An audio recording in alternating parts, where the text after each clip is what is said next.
Chapter 29. Martial arts were divided into realms. The three known realms were obvious strength, inward strength, and transforming strength. Obvious strength was the first realm of martial arts. This realm focused on the external three combinations, namely, the combination of shoulders and crotch, the combination of elbows and knees, and the combination of hands and feet. The so-called external three combinations required a martial artist to learn to control his body perfectly. Once he punched, all the muscles and bones in his body would naturally cooperate with him, and he would be able to punch with the strongest force in his body. When a martial artist at the peak of obvious strength gathered all the strength in his body and punched, there would be a light, pop sound. This was not the sound of the body's joints, but the sound of the fist breaking through the air because it was too fast. It was like holding a wooden stick and waving it quickly in the air. The sound of the stick breaking through the air would also be heard. This was the martial art principle of the peak of obvious strength, where a sound could not be bought with money. Inward strength was the second realm of martial arts. This realm focused on the internal three combinations, namely, the combination of heart and will, the combination of will and qi, and the combination of qi and strength. After a martial artist entered this realm, he would gradually learn to accumulate and control the true qi of martial arts. What was true qi? When people exercised, they would produce heat. When they were hot, they would sweat. When they sweated too much, the heat in their body would naturally flow out of their body along with the sweat. This heat would always be discharged out of the body along with the sweat, which contained the true qi that the martial artist had worked hard to cultivate. Therefore, obvious strength required one to learn to control the muscles, bones, skin, and flesh of the whole body, while inward strength required one to learn to control the pores of the whole body. The human body was like a hollow shower, with holes everywhere. Only by blocking these holes and using the body as a container to seal the pores and lock the heat, could one firmly bind the true qi in the body. Therefore, when an inward strength martial artist fought with others, he had to make sure that all the pores of the whole body were closed and only the pores of the hands were opened, so that the true qi would gather at one point. This was the so-called internal three combinations, the combination of qi and strength. When he punched, the strength of his whole body, in addition to the instantaneous burst of strength when his true qi surged, would be able to easily punch out a strength that exceeded the limits of his body. The more true qi accumulated, the stronger the strength. This was the essence of inward strength. Even if a martial artist at the pinnacle of concealing Jing stood still, when the enemy punched him, he would be able to instantly disperse the enemy's strength through the surge of Jin qi, and at the same time give a strong counterattack. When a martial artist's strength spread throughout his entire body, his true qi could be emitted from any part of his body. That was when he reached the realm of not even a feather can be added, and not even a fly can be left behind. Even if a mosquito landed on his shoulder, he would be able to kill the mosquito with the instantaneous burst of true qi. When a martial artist reached this stage, they could be called transforming strength. Those above the peak strength stage were called grandmasters. Grandmaster was a title, not a realm. It was said that there was a mysterious realm above transforming strength. Because Ning Zhongguo wasn't a martial artist, he didn't know much about this realm. I see, she nodded thoughtfully. No wonder he found a faint trace of qi in Ning Zhongguo's dantian. In other words, as long as I can destroy the remaining martial Dao qi in your body, I should be able to completely cure the root of your illness? Theoretically speaking, that should be the case. Ning Zhongguo nodded, confirming Qin Shi's guess. Over the years, Ning Zhongguo had visited several masters in the martial arts world, hoping to see if any of them could find a way to cure him. Unfortunately, Ning Zhongguo was only an ordinary person after all, and the Nanyang Huajin expert's methods were too vicious. He had actually used a unique secret technique to directly inject the martial arts true qi he had cultivated into Ning Zhongguo's dantian, so as to continuously damage Ning Zhongguo's internal organs, causing him to slowly die in endless torture. It was as if a knife was constantly cutting open Ning Zhongguo's body. Even if he took the life-prolonging pill, the injuries to his 5 internal organs could not be healed, and they were even worsening. Oh, if that's the case, then it's simple. Xianxia originally wanted to use his true qi to slowly comb Ning Zhongguo's 5 internal organs, but after listening to Ning Zhongguo's explanation, Xianxia finally understood the root cause of his illness. He just needed to get rid of the martial Dao qi. Thinking of this, Xianxia slapped Ning Zhongguo's chest. Due to his sudden attack, Ning Zhongguo was shocked and instinctively wanted to reach out to block it. However, by the time he came back to his senses, Xianxia had already retracted his hand. Alright, now you just need to take the medicine prescribed by Professor Xia on time. You should be able to recover in less than half a month. Recovered? Ning Zhongguo was stunned. His eyes widened slightly, and his face was full of disbelief. Xianxia looked at him as if he had seen a ghost and immediately understood that Ning Zhongguo was treating him as a liar again, so he could only sigh softly and patiently explain, "I've already dispersed the qi. Now feel it carefully. Below your navel, in your dantian, is there a chill that is constantly spreading out?" Ning Zhongguo suspiciously put his hand on his stomach and found that his lower abdomen was indeed cold. It was as if his stomach was exposed to the cold wind in the middle of winter. This qi tends to be cold. After I dispersed it, it will spread out from your dantian, so you will feel a little cold in your lower abdomen. It should be fine after a while. At this moment, Ning Zhongguo finally believed Xianxi's words. However, Ning Zhongguo still felt that it was somewhat unimaginable. This illness that had troubled him for so many years was actually cured so easily? What did Xianxi do just now? With just a casual slap, he had actually dispersed the martial path true qi that had almost taken his life. Could it be that he was also a martial Dao master? Ning Zhongguo thought that it was somewhat impossible, so he asked again, "Mr. Chen, are you really not from the martial arts world? Then, how did you do all this?" After saying that, he pointed at his stomach. However, Xianxi did not answer his question. He just shook his head and said, "You don't have to worry about that. I have already gotten rid of the root of the illness for you. In short, you just need to recuperate according to Professor Xia's instructions. Once you are healed, you will naturally be healthy." Alright, I apologize for my rudeness. Although Ning Zhongguo was still a little curious, he did not ask further since Xianxi did not want to say. Since the illness was cured, Xianxi naturally had to leave. Ning Zhongguo repeatedly asked Xianxi to stay for dinner before leaving, but Xianxi politely refused. Ning Zhongguo had no choice but to call Ning Qiutong and ask her to send Xianxi off. He was also going to wait until his injury was healed before he specially prepared a banquet to entertain Xianxi to thank Xianxi for saving his life. Ning Qiutong accompanied Xianxi to the gate of the villa. The driver was already waiting there. It was still the latest Maybach S600. Xianxi looked back at the magnificent villa in front of him and suddenly seemed to have thought of something. He quickly looked at Ning Qiutong and asked, "Can you do me a favor? Dad said that you are our family's benefactor. If you need anything, just let me know. Help me find someone." Ning Qiutong immediately nodded and replied, "I know some people in the city bureau. It shouldn't be a problem to help you find some personal information. What is his name?" Hearing that, Xianxi could not help but be happy. Then he excitedly said the name that he had been dreaming of. Chapter 30. Xianxi guessed that the Ning family's influence in Zhonghai was not small. Otherwise, Zhao Yuan's matter would not have been so easily suppressed. Therefore, he had an idea. Perhaps, with the help of the Ning family, he could find Yingying?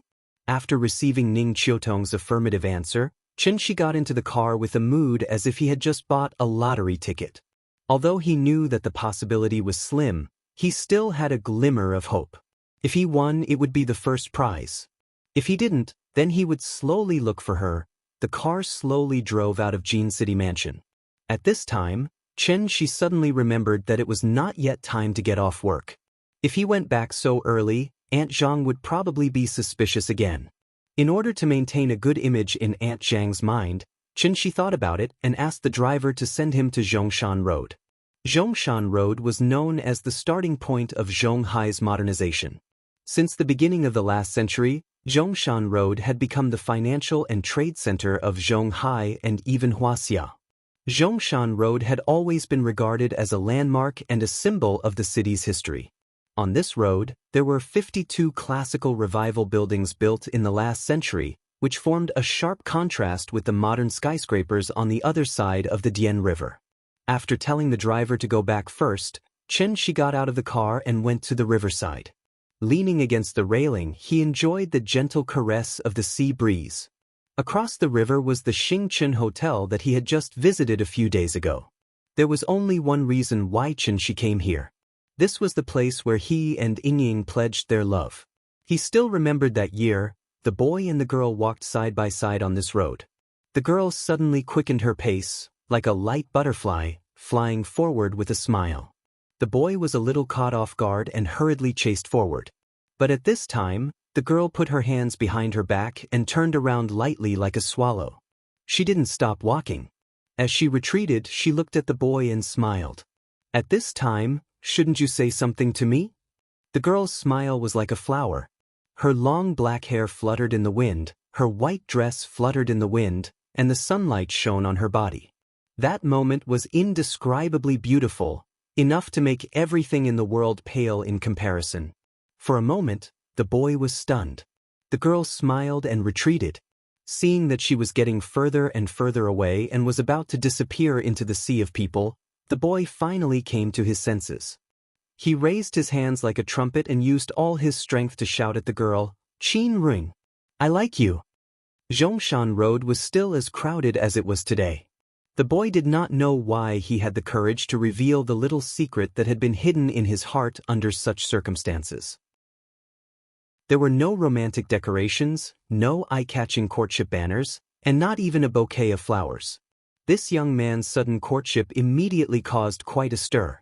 The crowd automatically dispersed to both sides like water, and an empty space suddenly appeared on the crowded Zhongshan Road. Then, under the expectant eyes of the crowd, the boy ran to the girl. And in response, the girl gave him a sweet kiss. As if recalling the feeling of that kiss, Xianxia leaned on the railing and smiled foolishly. Time flew by. Many years had passed, but that feeling was still fresh in his memory, deeply engraved in his mind. Xianxia's eyes wandered as she looked at the river.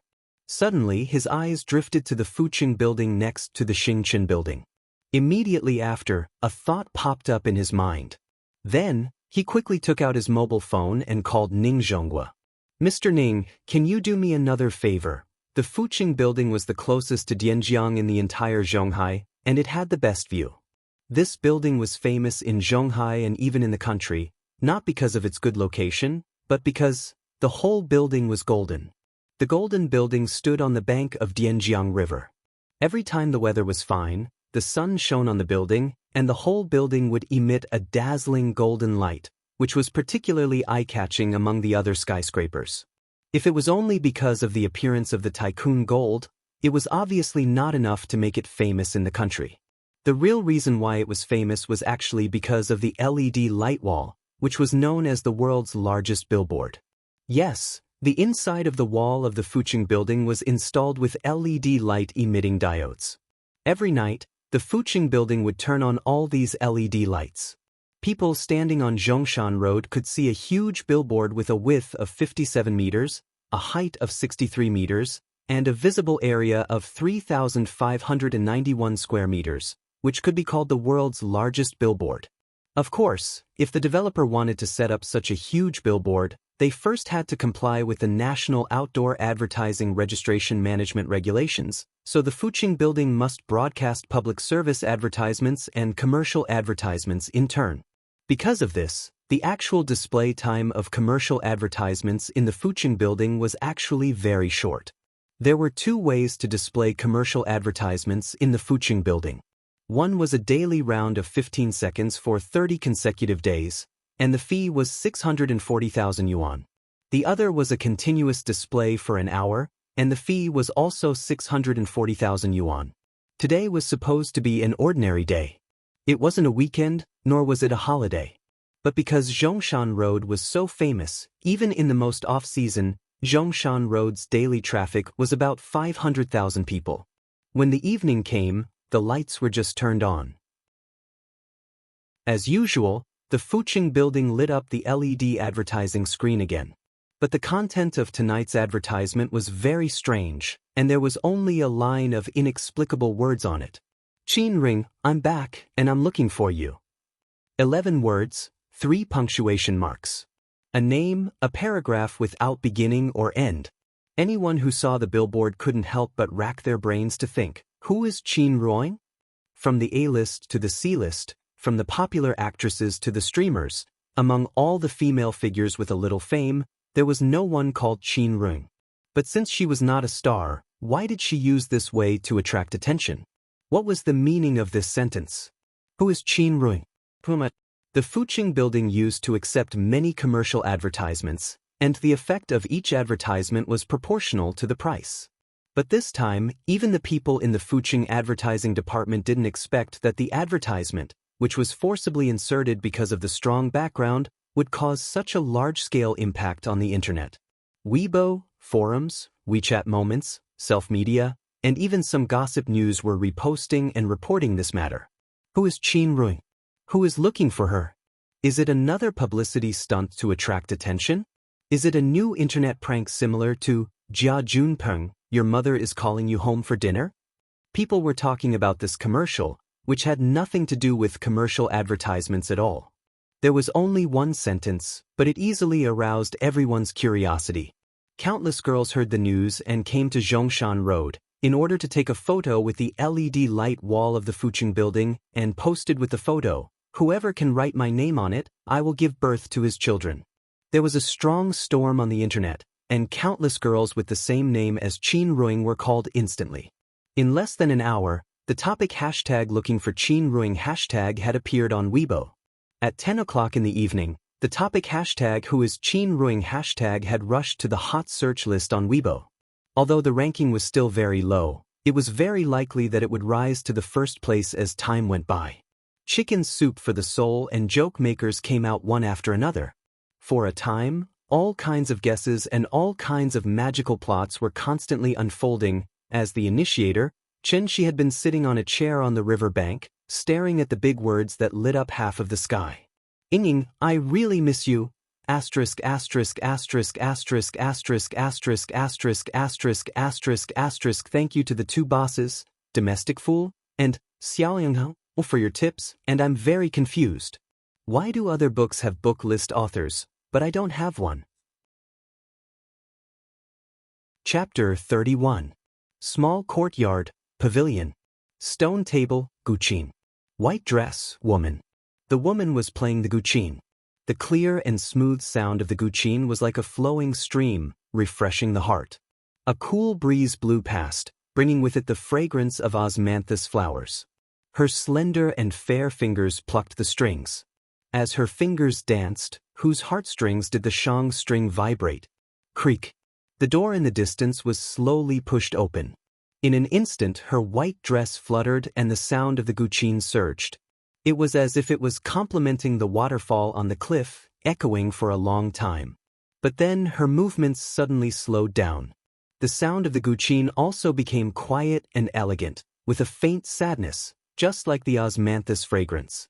A series of light footsteps sounded. The woman did not look up and the person walked to her side. Sister, you're in a good mood. The person was a beautiful woman in a light yellow dress.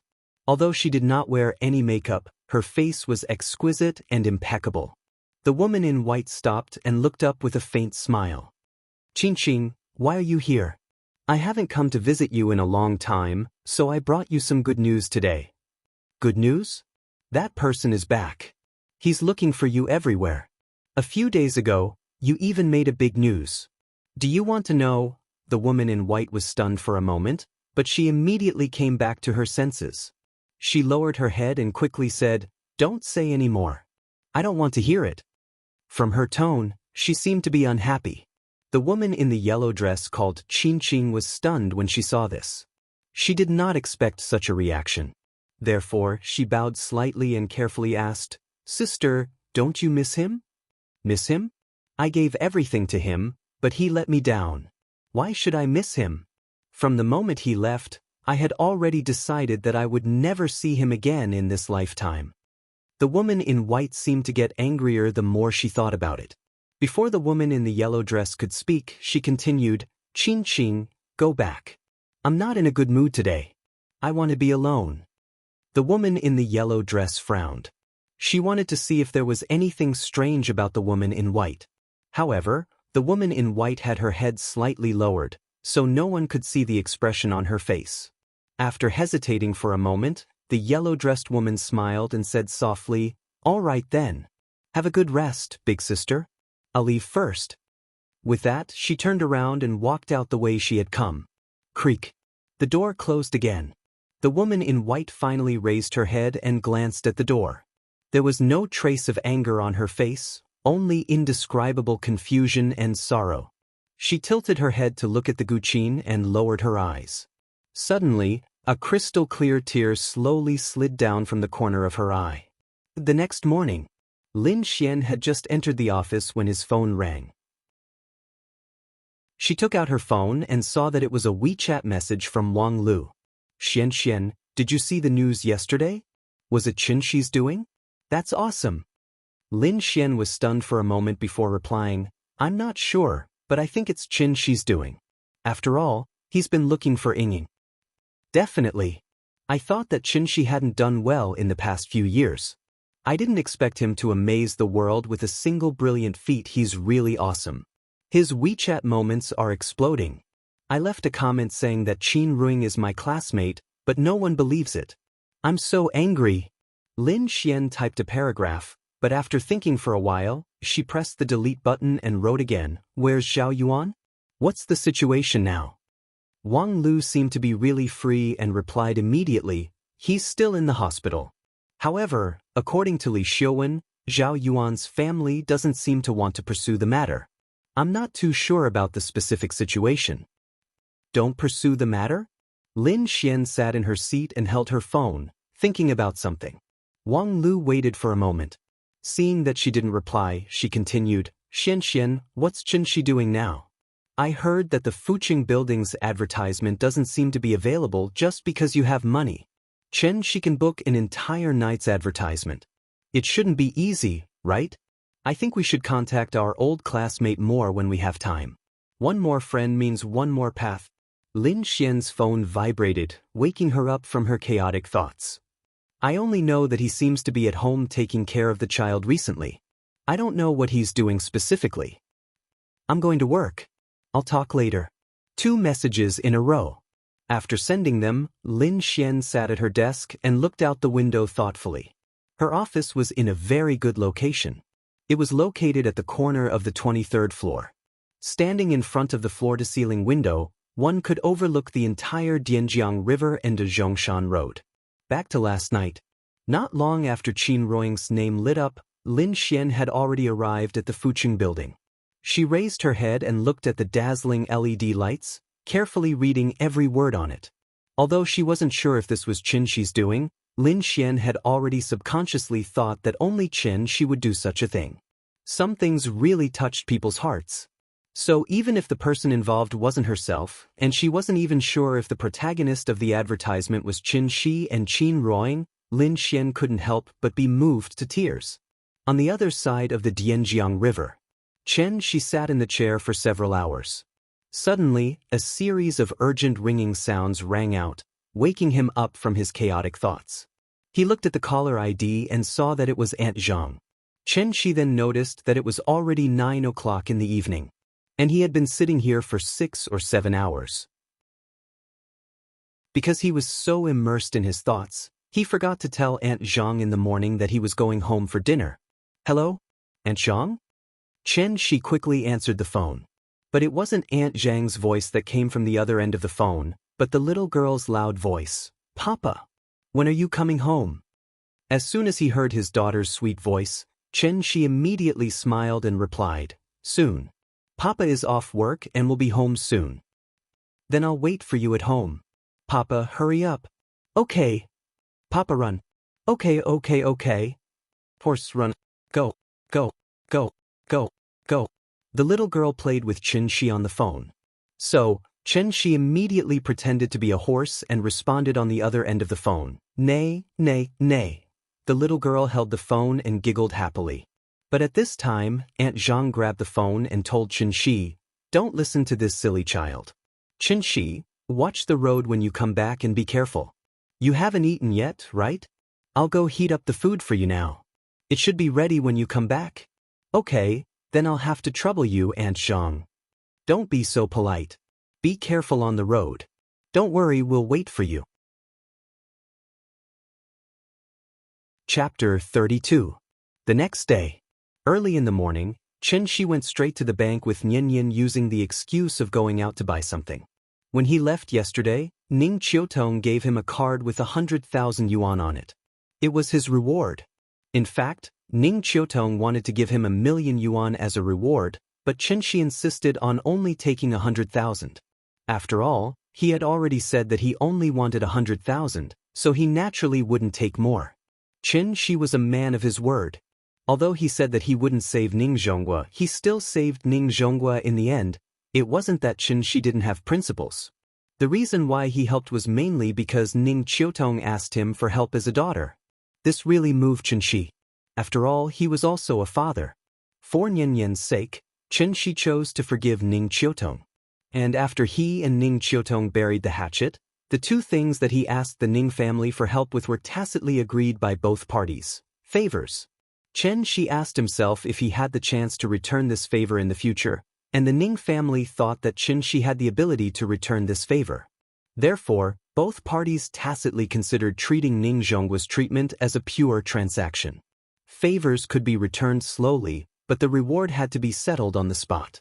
In the bank, Xianxia originally planned to apply for another bank card, deposit 50,000 yuan, and then give the card directly to Aunt Zhang. But the teller regretfully told Xianxia that everyone could only apply for one card at each bank. Therefore, Xianxia had to take out 60,000 yuan in cash, leave 10,000 for his daily expenses, and give the rest to Aunt Zhang. After returning home, Aunt Zhang was wondering why Xianxia didn't go to work at 10 o'clock. Thus, Xianxia spoke her thoughts at the right time. "Aunt Zhang, I got in touch with an old classmate yesterday. He borrowed 100,000 yuan from me when he started his business, so now he's returning it to me with interest. Here's 50,000, take it first." Looking at the thick stack of cash in Xianxia's hands, Aunt Zhang was shocked. She quickly pushed Xianxia's hand away and said anxiously, "What are you talking about? You have so much money, why don't you just put it in the bank and show it off? I don't need that much money. Quickly save it back and don't lose it." When he was withdrawing the money, Xianxia had already guessed Aunt Zhang's reaction. He also knew that the difficulty of handing the money to Aunt Zhang was no less than a fierce battle, so he immediately tried to reason with Aunt Zhang. To be honest, this kind of behavior because of money made Xianxia feel very awkward, but he had to do it.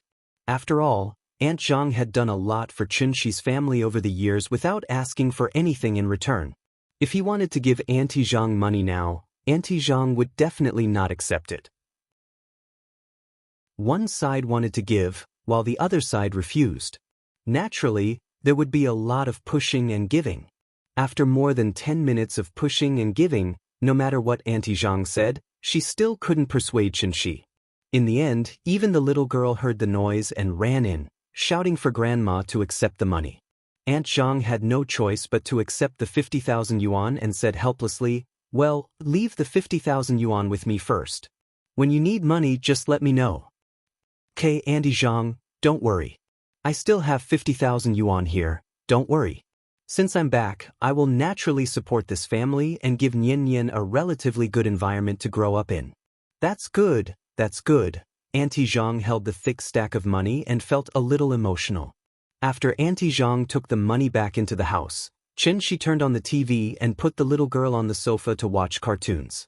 He followed her to her room and said to her, "Oh right, Auntie Zhang, I quit the job." Hearing this, Auntie Zhang was shocked and quickly asked, "What's wrong? Aren't you doing well? I also think that it suits you.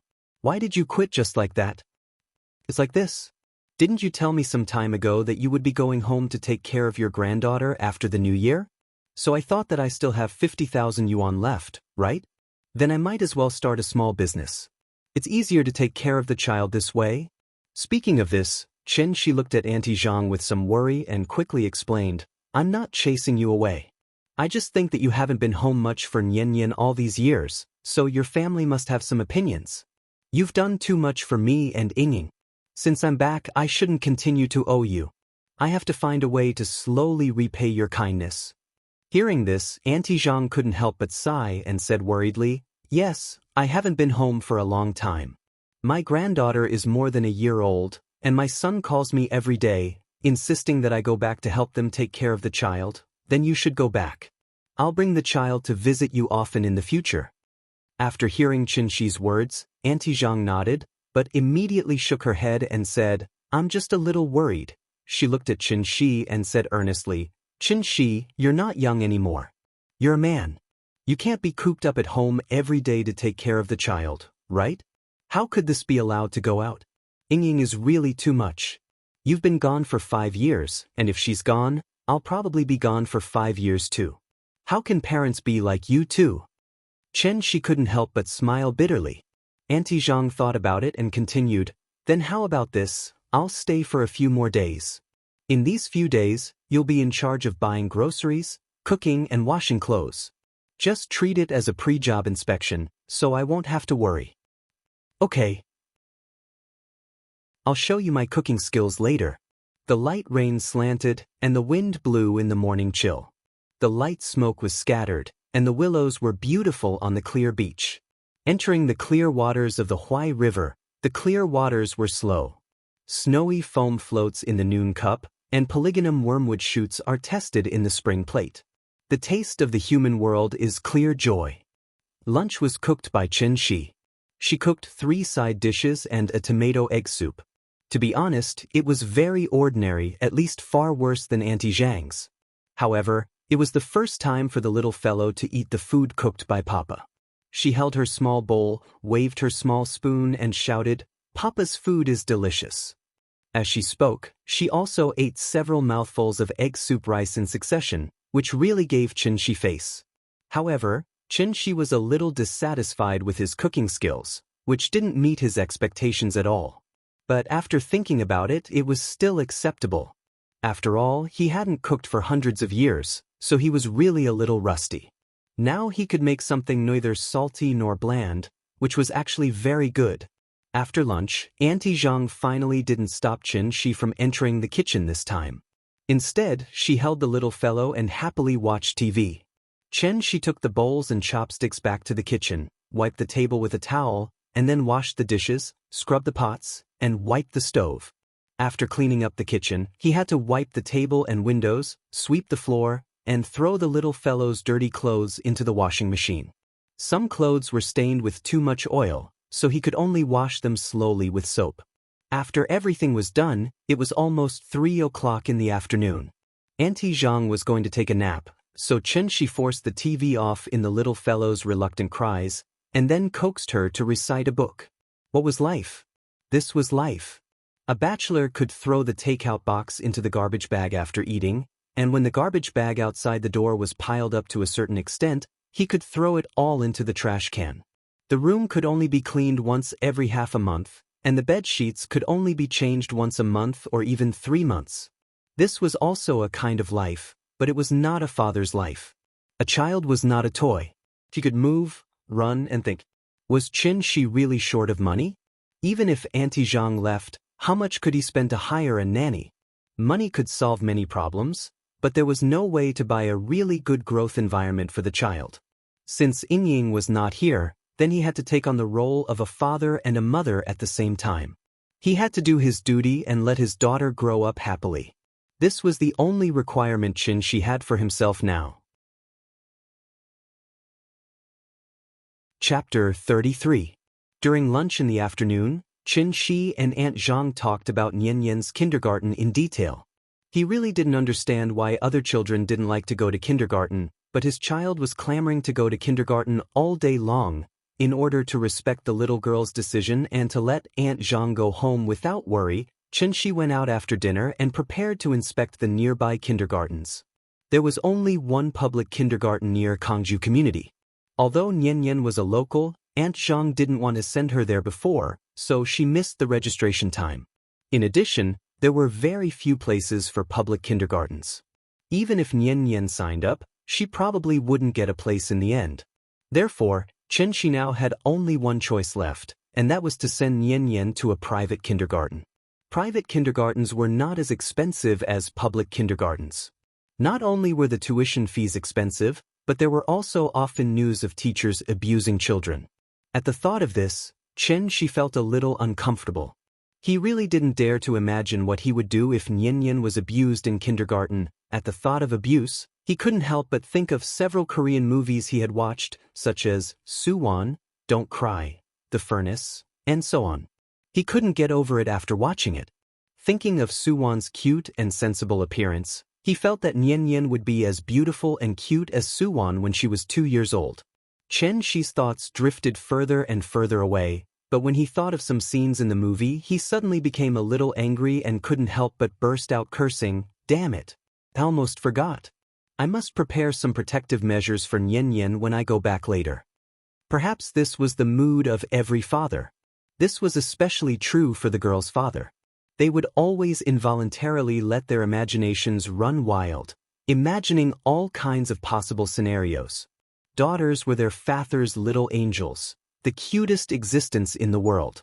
Xianxia would never allow anyone to hurt Nian. Absolutely not. Times were always improving. Xianxia remembered that he didn't attend kindergarten when he was young. He spent his days in the mountains with his friends using wooden sticks wrapped in spider webs to catch cicadas and crickets. Sometimes he would bathe in the river and steal corn and potatoes from the neighbor's house to roast. At that time, people were very rough. They were not as particular as they were now. Even kindergartens had started to teach bilingual. Some wealthy families had even begun to consider whether to choose the IB or AP courses at this time. Their children had not even said whether they wanted to go abroad, but their parents had already stipulated that they had to study abroad when they grew up. Recently, the country had also opened up the two-child policy, which had led to the kindergarten market becoming a sea of blue. Countless educational institutions had sprung up like bamboo shoots after a spring rain, from low-end kindergartens in small communities to famous overseas schools with hundreds of years of history. There were all kinds of choices. He found an internet cafe and checked online for a while. Finally, he chose a private kindergarten that was not too far away from Gangju district. The overall condition of this kindergarten was not bad, and its reputation was also good. The miscellaneous expenses added up to about 3,000 yuan a month. There were two main reasons why Xianxia did not consider the aristocratic kindergarten that cost 200,000 yuan a year. First, the registration time was missed. Such aristocratic kindergartens generally had to be registered a year in advance before they could enter the waiting list. After they were in line, they had to go through an interview before they could study. The whole process was very troublesome. Second, Xianxia estimated that Nian would not be willing to stay in the kindergarten for too long. After a few days of careful research, he found that he suspected that Nian was very interested in the world of other children because Aunt Zhang had not taken her out to play since she was a child. Therefore, Xianxia planned to let Nian try it first. If the little girl liked it, he would let her study in the best one through his connections. If she didn't like it, he would bring her back. Anyway, Xianxia did not have any hobbies. Now, taking care of his daughter had become his biggest hobby. After choosing the school, Xianxia went back and told the little girl. She immediately clapped her hands happily. "I want to go to kindergarten, I want to go to kindergarten." Perhaps because she was too excited, the little girl made a fuss until 10:30 tonight. Then, under the double coercion of Xianxia and Aunt Zhang, she had to lie on the bed obediently. Early the next morning, Aunt Zhang changed the little girl into a new white dress.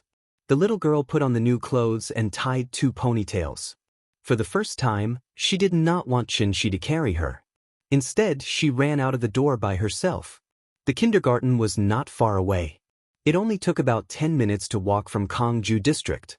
After explaining the situation to the security guard, Xianxia carried Nian directly to the principal's office. After the principal knew that Nian was going to be a transfer student, he immediately became very enthusiastic. However, the implication was that Xianxia had to pay an additional school building fee. Xianxia also had a general understanding of these things in private kindergartens, so he did not talk nonsense with him.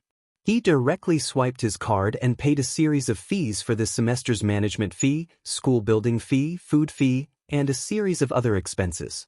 After the card was swiped, nearly 20,000 yuan was gone. This kind of kindergarten was not so particular. As soon as Xianxia paid the fees, the principal immediately called a woman in her 30s.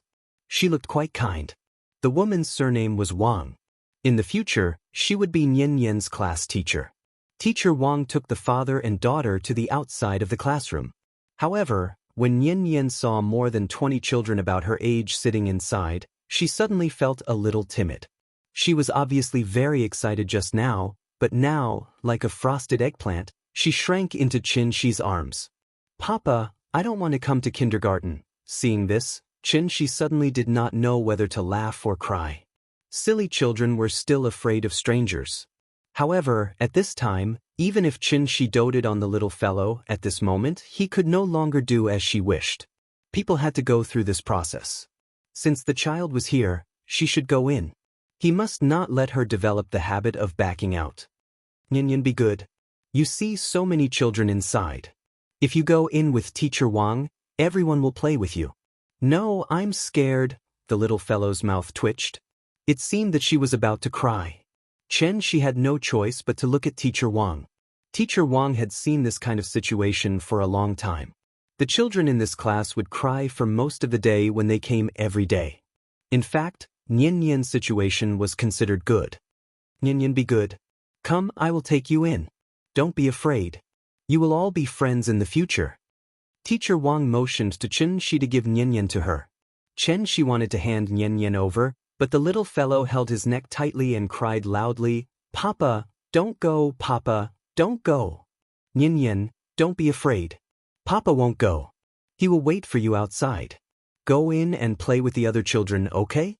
Teacher Wang wanted to take the little fellow, but the little fellow hung on Xianxia and refused to come down no matter what she said. She buried her head in Xianxia's shoulder and didn't say anything. She just cried. Seeing this, Teacher Wang motioned to Xianxia to comfort her, so Xianxia quickly said, "Papa won't go. I will wait for you at the door. Nianyan, you have to listen to me and learn to respect me, okay? Nianyan, don't cry. You won't look good if you cry too much. Look, the other children are laughing at you. Don't worry, Papa won't go. Papa will wait for you here. When you finish school, Papa will take you home for dinner. If you cry again, Papa will go back and tell Grandma that Nianyan went to kindergarten to cry today and was laughed at by the other children. Nianyan, good girl, don't cry, don't cry." After coaxing for a long time, the little fellow reluctantly got down from her father's shoulder. Seeing this, Teacher Wang decisively coaxed and pulled the little fellow into the classroom. After Nianyan went in, Xianxia didn't leave. Instead, he stood in the corridor and quietly looked at the little fellow in the room. The little fellow sat alone on the small bench. Her movements were a little stiff, but the children next to her were quite friendly to her. After seeing a new student, they surrounded the new student to comfort her under the teacher's instructions. The little fellow adapted for a while. After several times she looked back and saw that Xianxia was still at the door, she finally felt relieved and slowly played with the other children. Xianxia stood outside the door for a long time. Finally, a teacher couldn't help but remind him that parents shouldn't stay in the park. After that, Xianxia had to walk out of the kindergarten. In fact, not to mention the little fellow, even he, as a father, was reluctant to leave. Although it was just to send the child to kindergarten and go home at night. But Xianxia always felt empty in her heart. That kind of feeling was really strange. Asterisk, asterisk, asterisk, asterisk, asterisk, asterisk, asterisk, asterisk, asterisk, asterisk. Thank you to Universe Handsome King. Farewell to the sea and night. What is Dao 1? Looking to tomorrow, and Li Shujin for their tips. Chapter 34. Zhao Yuan was discharged from the hospital. With 8 broken ribs, it would probably take more than half a year for him to recover. However, he was lucky that the broken ribs did not penetrate his internal organs. Otherwise, he would have died on the spot. In short, he was lucky to have kept his life. The doctor performed thoracic fixation on him and he could be discharged from the hospital to recuperate at home.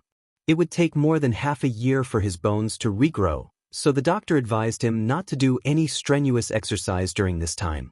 After returning home, Zhao Yuan tried out the new wheelchair his mother bought for him. Although his leg was not injured and there would not be any major problems with his daily activities, his mother was very worried. She was afraid that her son would move around and affect the internal fixation in his body, so she simply bought him a wheelchair. When he heard that it was his father who asked his mother not to pursue the matter, Zhao Yuan did not have much of a reaction on his face. His mother looked at him worriedly, then said with a frown, "Yuan heir, what is the background of the guy who injured you?" "Background?" Zhao Yuan sneered. His expression seemed calm, but there was an imperceptible glint in his eyes. No background, just a piece of trash who was abandoned by his wife. Now he stays at home all day to take care of the child. Speaking of this, Zhao Yuan couldn't help but touch his chest. Then he chuckled and said, "But from this kick, I'm afraid I really underestimated him." No background? That shouldn't be. Why would President Ning of Zhonghai Ocean Group vouch for him? Hearing this, Zhao Yuan shook his head and said with some confusion, "I'm not sure, but I'll send someone to investigate." "Yuan heir, we can't just let this go." "I know." The woman wanted to say something, but Zhao Yuan waved his hand at her and said, "Mom, you don't have to worry about this. I have my own arrangements." Zhao Yuan gave Li Xiuwen a call and asked to meet him. It was Li Xiuwen who sent Zhao Yuan to the hospital that day, so Li Xiuwen was very clear about Zhao Yuan's situation. News always spread quickly in the circle, so Li Xiuwen roughly knew that the police did not come to arrest Zhao Yuan because the Zhao family did not want to pursue the matter of Zhao Yuan's injury. Now that he suddenly received a call from Zhao Yuan, Li Xiuwen's first reaction was, Zhao Yuan was ready to retaliate. Although he didn't want to get involved, no matter what, he and Zhao Yuan were friends. Plus, Zhao Yuan was a few years younger than him, so Li Xiuwen couldn't refuse. Zhao Yuan chose a very high-end private club as the location. As soon as Li Xiuwen entered, he saw Zhao Yuan sitting in a wheelchair and was shocked. He quickly went up and asked, "Young Master Yuan, are you okay? Brother Li is here? Come, take a seat." After asking Li Xiuwen to sit down, Zhao Yuan smiled and said, 8 of his ribs are broken and fixed internally. His leg is fine. It's just that when he swings his arm while walking, it might affect his wound. He'll be fine in 2 days. That's good. Li Xiuwen laughed dryly and did not reply. Zhao Yuan glanced at him and didn't care. He continued, "Brother Li, you know that I have a bad temper and do things impulsively. It's really hard for me to take it lying down after being beaten up like that." Hearing that, Li Xiuwen nodded and said objectively, "It's just a verbal argument. That Chen Shigai actually hit you so hard. It's really a bit too much." "A bit too much?" Zhao Yuan shook his head and suddenly changed. He said each word clearly and sternly, "Brother Li, do you know? He almost took my life." Li Xiuwen was stunned and still didn't say anything. Since it involved the safety of their lives, this was a huge grudge. However, because it had nothing to do with him, Li Xiuwen couldn't express any opinions. The room quieted down. Zhao Yuan took a sip of tea, then asked casually, "I heard that you've been chasing Lin Xian for a long time, Brother Li?" Hearing that, Li Xiuwen's expression changed. Was this Zhao Yuan crazy? Who in Zhonghai didn't know that Lin Xian was the woman he had his eyes on? She was already his exclusive property. Could it be that he still wanted to go against him? Therefore, Li Xiuwen stared at Zhao Yuan and emphasized with some displeasure, "Lin Xian is the woman I have my eyes on." "I know, of course I know." Zhao Yuan laughed loudly and gestured for Li Xiuwen not to worry. He then continued, "I know that you've been chasing her for a few years and haven't gotten her. So, as your brother, I want to help you. What do you want to do?" Li Xiuwen asked with a frown. Zhao Yuan smiled and pointed upstairs. He said, "I've reserved a room for you upstairs. Miss Lin Xian will come over later, F***CK. Li Xiuwen stood up from the sofa in anger. He then pointed at Zhao Yuan and shouted, "I'm warning you, don't do anything rash. If you dare to touch Lin Xian, I won't let you go." Hearing that, Zhao Yuan couldn't help but be stunned. Did young Master Li really have feelings for her? Young Master Li of the One Mao group was a bed that countless women would line up to get on. Zhao Yuan thought that Li Xiaowen just wanted to play a game of cat and mouse with Lin Xian. That was why he was hesitant for so long. He didn't expect Li Xiaowen to really have feelings for her. It wasn't that Zhao Yuan was bragging. How many men in their circle really took feelings seriously? He didn't expect Lin Xian to be so important in Li Xiaowen's heart. He made a mistake. Seeing that Li Xiaowen was furious, Zhao Yuan immediately put on a smiling face and said with a chuckle, "Just kidding, just kidding. Since Brother Li has already said so, why would I have any ideas about Lin Xian? I can't offend you for a woman, right?" "It's good that you know."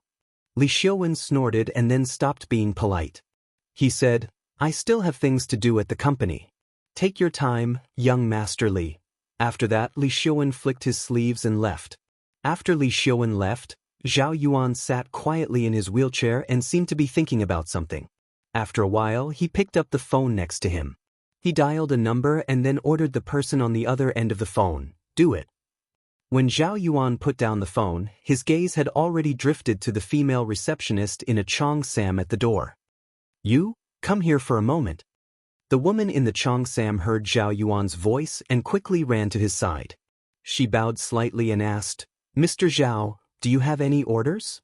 Zhao Yuan looked at her beautiful face and then at her curvy figure, then nodded in satisfaction. Then, under the woman's confused gaze, he suddenly pointed at his crotch. The woman in the cheongsam was stunned for a moment and immediately understood what Zhao Yuan meant. She quickly responded with a smile, "Mr. Zhao, there is a professional technician upstairs who can serve you. It's you." "I'm sorry, 100,000. There was a rustling sound in the room. Zhao Yuan looked at the woman in the cheongsam who was kneeling in front of him with satisfaction. Suddenly, he hugged her head with both hands and then pressed it down hard. The woman let out a whimper and struggled to raise her head, but Zhao Yuan didn't care at all. He muttered to himself with a ferocious expression, "Are you that good at martial arts? Come, I'll slowly play with you." Asterisk asterisk asterisk asterisk asterisk asterisk asterisk asterisk asterisk asterisk. Chapter 35. At 3:30 in the afternoon. There was still half an hour before school was over, but the surroundings were already crowded with people. There was no need to guess that these were all parents who came to pick up their children. Xianxia was a young man in his 20s. Standing in the middle of a group of uncles and aunties, he looked like a crane in a flock of chicken. The children were playing games on the playground of the kindergarten. Xianxia looked at the little fellow across the wall and found that she was playing happily on the slide and didn't notice him standing outside the wall. It seemed that she was so happy that she forgot to look for Papa, which made Xianxia feel a lot more at ease. He was really afraid that Nian would not be able to adapt to the environment of the kindergarten. He couldn't let the child suffer from strange diseases such as autism and depression, because these were related to mental health and other diseases. He really couldn't deal with them. Xianxia stood outside the wall and looked at Nian. At this time, an aunt suddenly reached out and patted him. "Hey, young man, are you the child of Sister Zhang's family?" Xianxia looked back and saw a big sister standing behind him with a smile on her face. It was the fat aunt he met when he just entered the community on the first day he came back. Yes, I live in Block 5, Unit 1, Room 302. Auntie, who are you?" "Hey, I always feel that you are a little familiar. I seem to have seen you several times in the community. Just now, I suddenly saw Nian inside, so I thought, could Nian be your child? My surname is Chen, you can call me Auntie Chen. My grandson is also inside. Look, it's that troublemaker." As the fat aunt spoke, she smiled and pointed to the boy running like the wind on the playground. Looking at her posture, it seemed that she had completely forgotten that she had once regarded Xianxia as a lunatic beggar. "Hello, Auntie Chen, I'm working outside and just came home for a while, so I can't even recognize all the neighbors next door. It's okay, you'll know them after a while." Auntie Chen waved her hand and said with a smile, "Let me tell you, your Nian is the most obedient child in our community. The little girl is so cute. Our Peng Peng likes to play with her the most." "Really?" Xianxia smiled politely. Perhaps it was because he was not used to dealing with uncles and aunties, so he did not know what to say now. He could only laugh and listen to Auntie Chen's nagging. That's a must. Last time, I teased that silly boy of mine, saying that when he grows up, I'll marry Nian to him.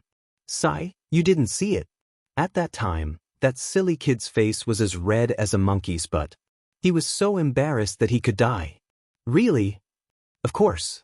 You don't say. The 4 or 5-year-old children these days are much smarter than we were back then. They're only a little older, and they can already tell who's good-looking and who's not. Many children in the neighborhood like to play with Nian. However, Big Sister Zhang was the only one who took care of the children in the past, so she didn't have much time to take Nian out to play. Since you're back, you should bring Nian out more often in the future. Hearing this, she still nodded with a smile on his face, but he suddenly had some vigilance in his heart. Martinson believed that children around the age of 3 would have the consciousness and behavior of love towards the opposite sex. Children have a strong thirst for knowledge, and they are very concerned about everything, including the human organs. Sometimes it's a person, sometimes it's between partners of the opposite sex, or they let each other see the X organ, or touch it with their hands. The forms of expression are mostly games such as imitating the doctor, lifting the skirt, fake marriage, playing house, and so on. According to a survey of 290 children by the Nagoya Youth Association in 1970, 201 of them did the action of lifting the skirt, and 70% of the children stopped lifting the skirt under the eyes of adults. 167 peeked into the toilet, 164 peeked from under the skirt, and 108 played with the X organ. It can be seen that this is a common behavior among children, and it's impossible to effectively avoid it. Thinking of this, she faintly felt a little uncomfortable. Dare to have ideas about my daughter? No, I have to find an opportunity to popularize Nian with the knowledge of sex education, human sexual psychology, its development and the formation of gender roles have a certain law. Generally, if it is allowed to develop naturally, the result is often normal, but if some incorrect education methods are imposed on the child, it is very likely to lead to a deformed result. Especially for children between 3 and 5 years old, through sex education, the child's sex should be recognized by society and individuals in the sense of sociology of sex and psychology. If the child is found to have an incorrect performance in sex, it should be calmly and patiently corrected and naturally guided, and should not be scolded or intimidated. For example, seeing a child playing with the X organ, some mothers will angrily stop them. Don't move. Dirty. Don't touch this place. It's so embarrassing. Don't touch it in the future. Or forcibly pull it away, or even give a beating. In fact, this can easily affect the child from childhood to form a misconception. X organ is dirty, can't be seen, and can't be touched. Therefore, all activities related to X must be suppressed, or else they will be punished. Children are in this relatively closed or conservative environment for a long time, and their sexual needs will be visibly or invisibly suppressed. If it is serious, it will even lead to physical and mental disorders or diseases. Therefore, to let nature take its course and guide correctly is the only effective and correct way. Perhaps it was because of the mischievous traditional ideas. After chatting with Aunt Xianxia's mood was very complicated. After all, Nian was a girl, so as a father, he always felt that his daughter was at a disadvantage. Although Xianxia also understood that it was a child's mischief, and it was more of their nature and instinct as human beings, he still felt a little unhappy, very unhappy, very unhappy. At 4 o'clock in the afternoon, the kindergarten was over. Xianxia squeezed to the school gate, and the little girl saw Xianxia in the crowd at a glance. She shouted "Papa," and wanted to get out of the iron gate, but she was stopped by Teacher Wang in time. The children in the kindergarten were not picked up by just anyone. When Teacher Wang saw Xianxia, she held Nian's hand and led the little girl out of the school gate. "Papa!" As soon as the little girl stepped through the iron gate, she threw herself on Xianxia's lap, and then hugged Xianxia's thigh, raised her little head and said sweetly, "Papa, I miss you so much." "Good girl, moi." Xianxia laughed and picked up the little girl, then held her and said to Teacher Wang, Say goodbye to your teacher. Goodbye, teacher. The little girl waved her little hand hard, and it seemed that she had a good impression of Teacher Wang. Teacher Wang and Xianxia said a few polite words, and then praised the little girl for being very sensible, and then she was busy sending another child off. Xianxia walked on the road with Nian in his arms, and the little girl excitedly told him what she had experienced today. Nian, do you like kindergarten? Yes. Hearing this, the little girl immediately nodded heavily. She had always played alone, so she was naturally happy to suddenly have so many friends of the same age. Then Papa will bring you tomorrow, okay? Okay. Good girl. She touched her little face, wondering in her heart when the little girl would say that she didn't want to go to kindergarten. Chapter 36. The next day. She thought that the little fellow's enthusiasm for kindergarten would decline a little. But he didn't expect that just after they had breakfast, and she didn't even have time to clean up the dishes, the little fellow had already shouted that she wanted to go to class. Then she pulled Xianxia out. Papa, let's go. I'm going to class. The teacher said that I can't be late for class. If I'm late, I'm not a good child. Seeing this, Aunt Zhang hurriedly asked Xianxia to put the dishes there and said with a smile, the little thing likes kindergarten so much. You can take her there. I'll clean it up later. Maybe because she was used to going out during the day and coming home at night, the little fellow was not so clingy to Aunt Zhang now. Seeing Xianxia wipe his hands and come to the door to change shoes, the little fellow couldn't wait to open the door and then ran outside, waving to Aunt Zhang and shouting, Goodbye, Grandma. Good girl, go. You have to listen to the teacher at school, okay? I know. The little fellow opened her mouth and was so happy that flowers bloomed on her face. After going out, she wondered what happened to the little fellow today. It seemed that she was more excited than yesterday, so he asked, Nian, is kindergarten fun? Why are you so happy? Hearing this, the little fellow immediately raised her little face and said happily, the teacher said that she would teach us to draw today. Oh, you know how to draw? I can't draw. The little fellow shook her head and then continued happily, but after the teacher taught me, I can draw. Then when you learn to draw, you can come back and draw for Papa? Yes. I want to draw Papa, Grandma, and Mama. The little fellow nodded heavily and then held Xianxia's head. Her voice was like glutinous rice, sticky and sweet as she said with a smile, the teacher said that the first place can get a little red flower. I want a little red flower. Then Nian, you have to work hard and try to get a little red flower. Then Papa will paste it on the wall for you. Okay. The father and daughter chatted as they walked. After a while, they arrived at the kindergarten. The entrance of the kindergarten was already full of parents, as well as, there were countless crying children. There was a little boy who didn't want to go in, so he stayed on the ground and tugged at his mother's trousers. No matter how his mother tried to persuade him, he wouldn't listen and kept saying that he didn't want to go to kindergarten. His mother was so angry that she wanted to hit him. When Xianxia saw that, he took advantage of the fact that the little fellow was still excited and hurriedly said to her, Nian, look, isn't that brother embarrassed? Crying shame, shame, shame. As the little girl spoke, she used her small hand to scratch her face, making a look of disdain. Then in the future, when Daddy sends you to kindergarten, you can't be like him. I won't cry. The little guy proudly turned his little head away, as if he had completely forgotten how pitiful he had been the day before. Teacher Wang and two other teachers were standing at the school gate to welcome the children in their class. She put Nian down and motioned for her to hurry over.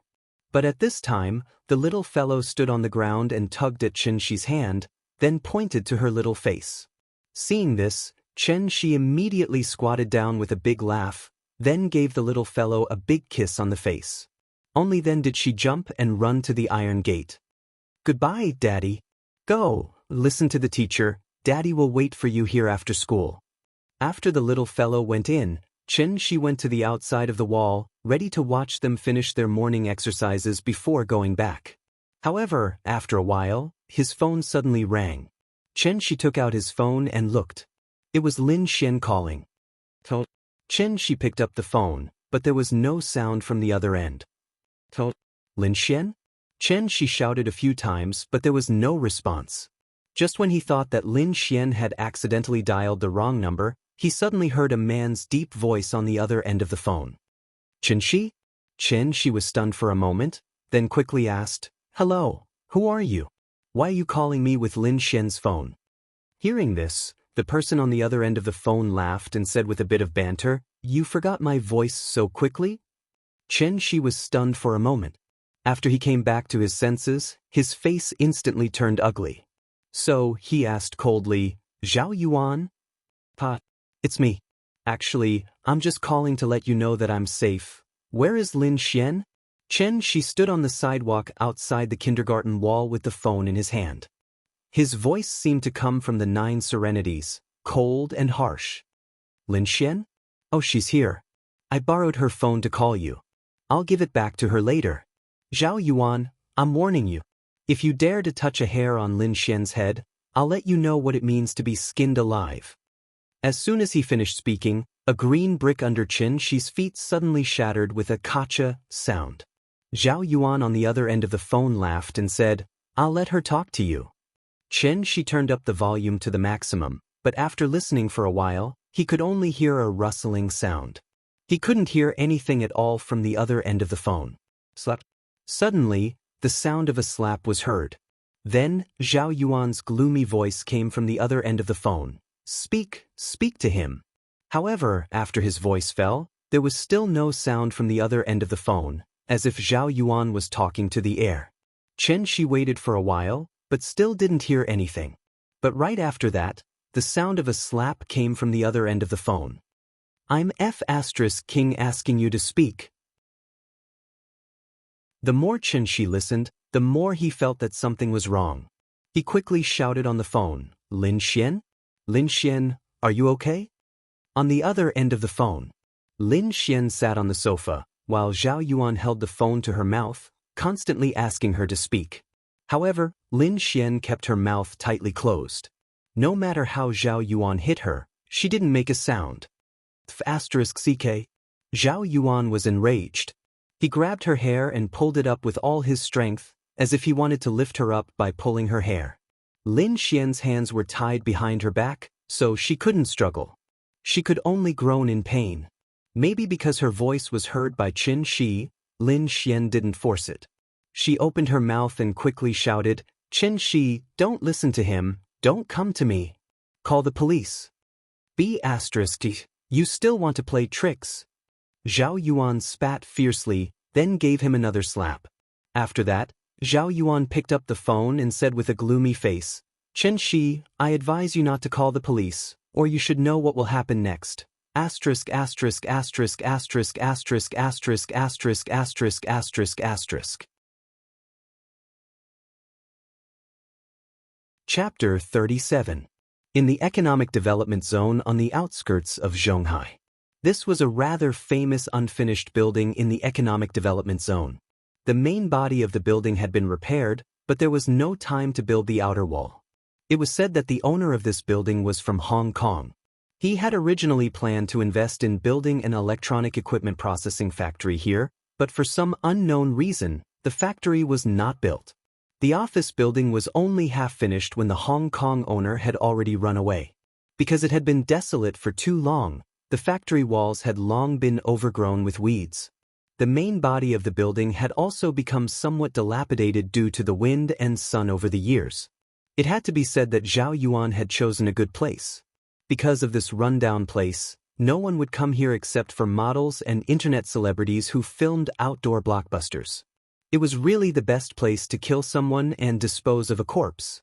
Zhao Yuan searched for a few days and did not find any news about Xianxia, so he simply made up his mind and kidnapped Lin Xian, who had the closest relationship with Xianxia.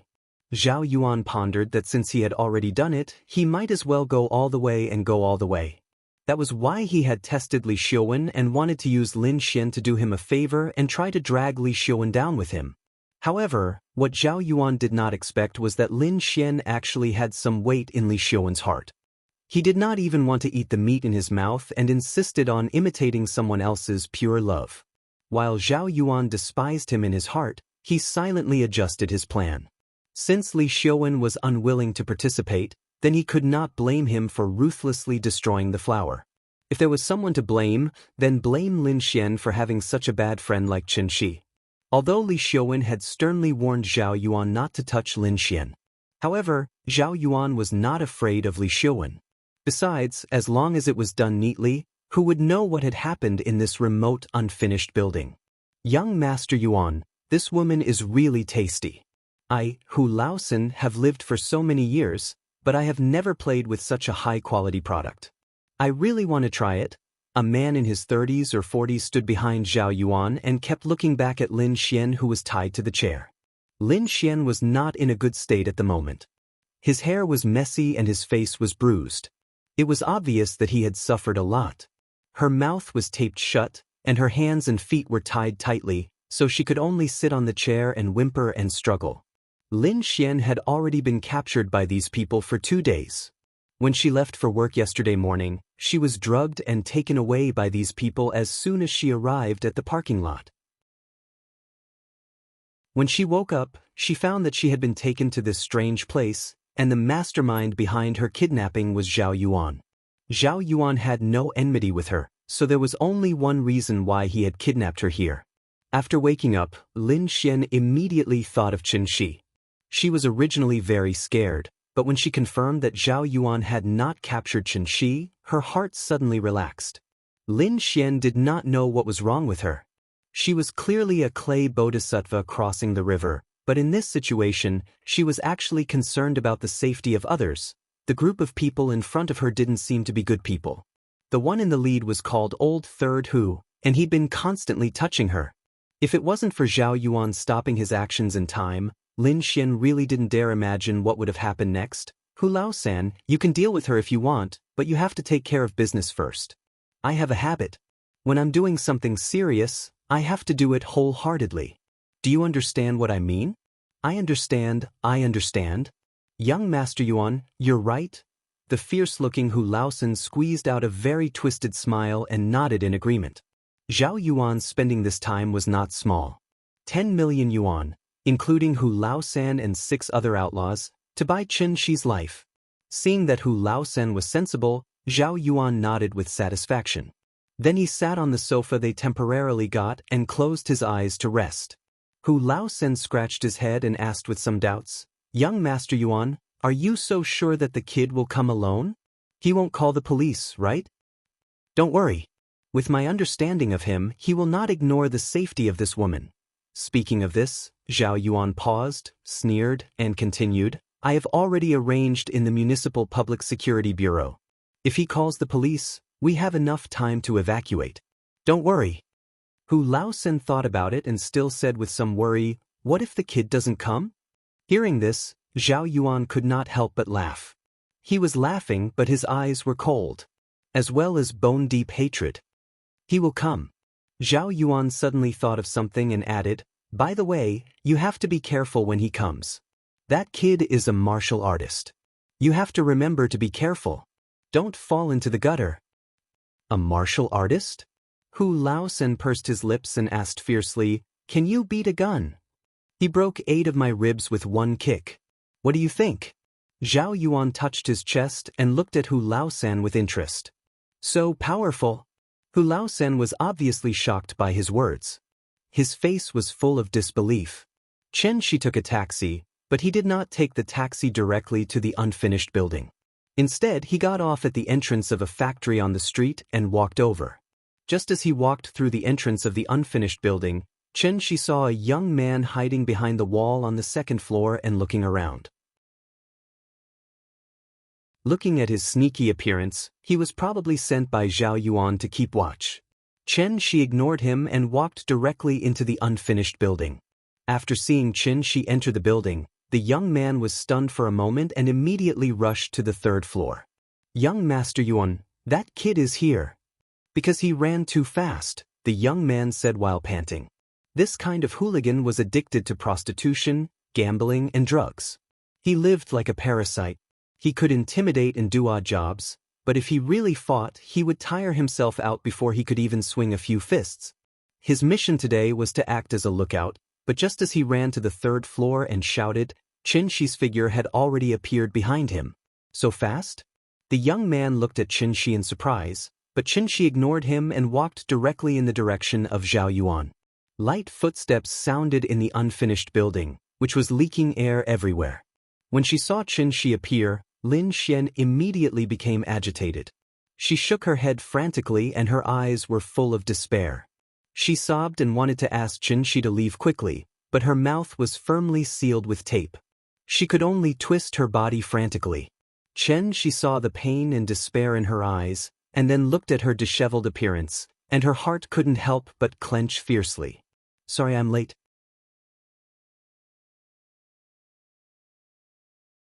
Chapter 38. On the empty floor, there were countless pieces of concrete scattered everywhere, as well as broken bricks and steel bars that had no place to pile up. Although it was noon, the unfinished building was still a little gloomy. From time to time, a cold wind would blow, giving people goosebumps. Xianxi's footsteps sounded softly on the floor.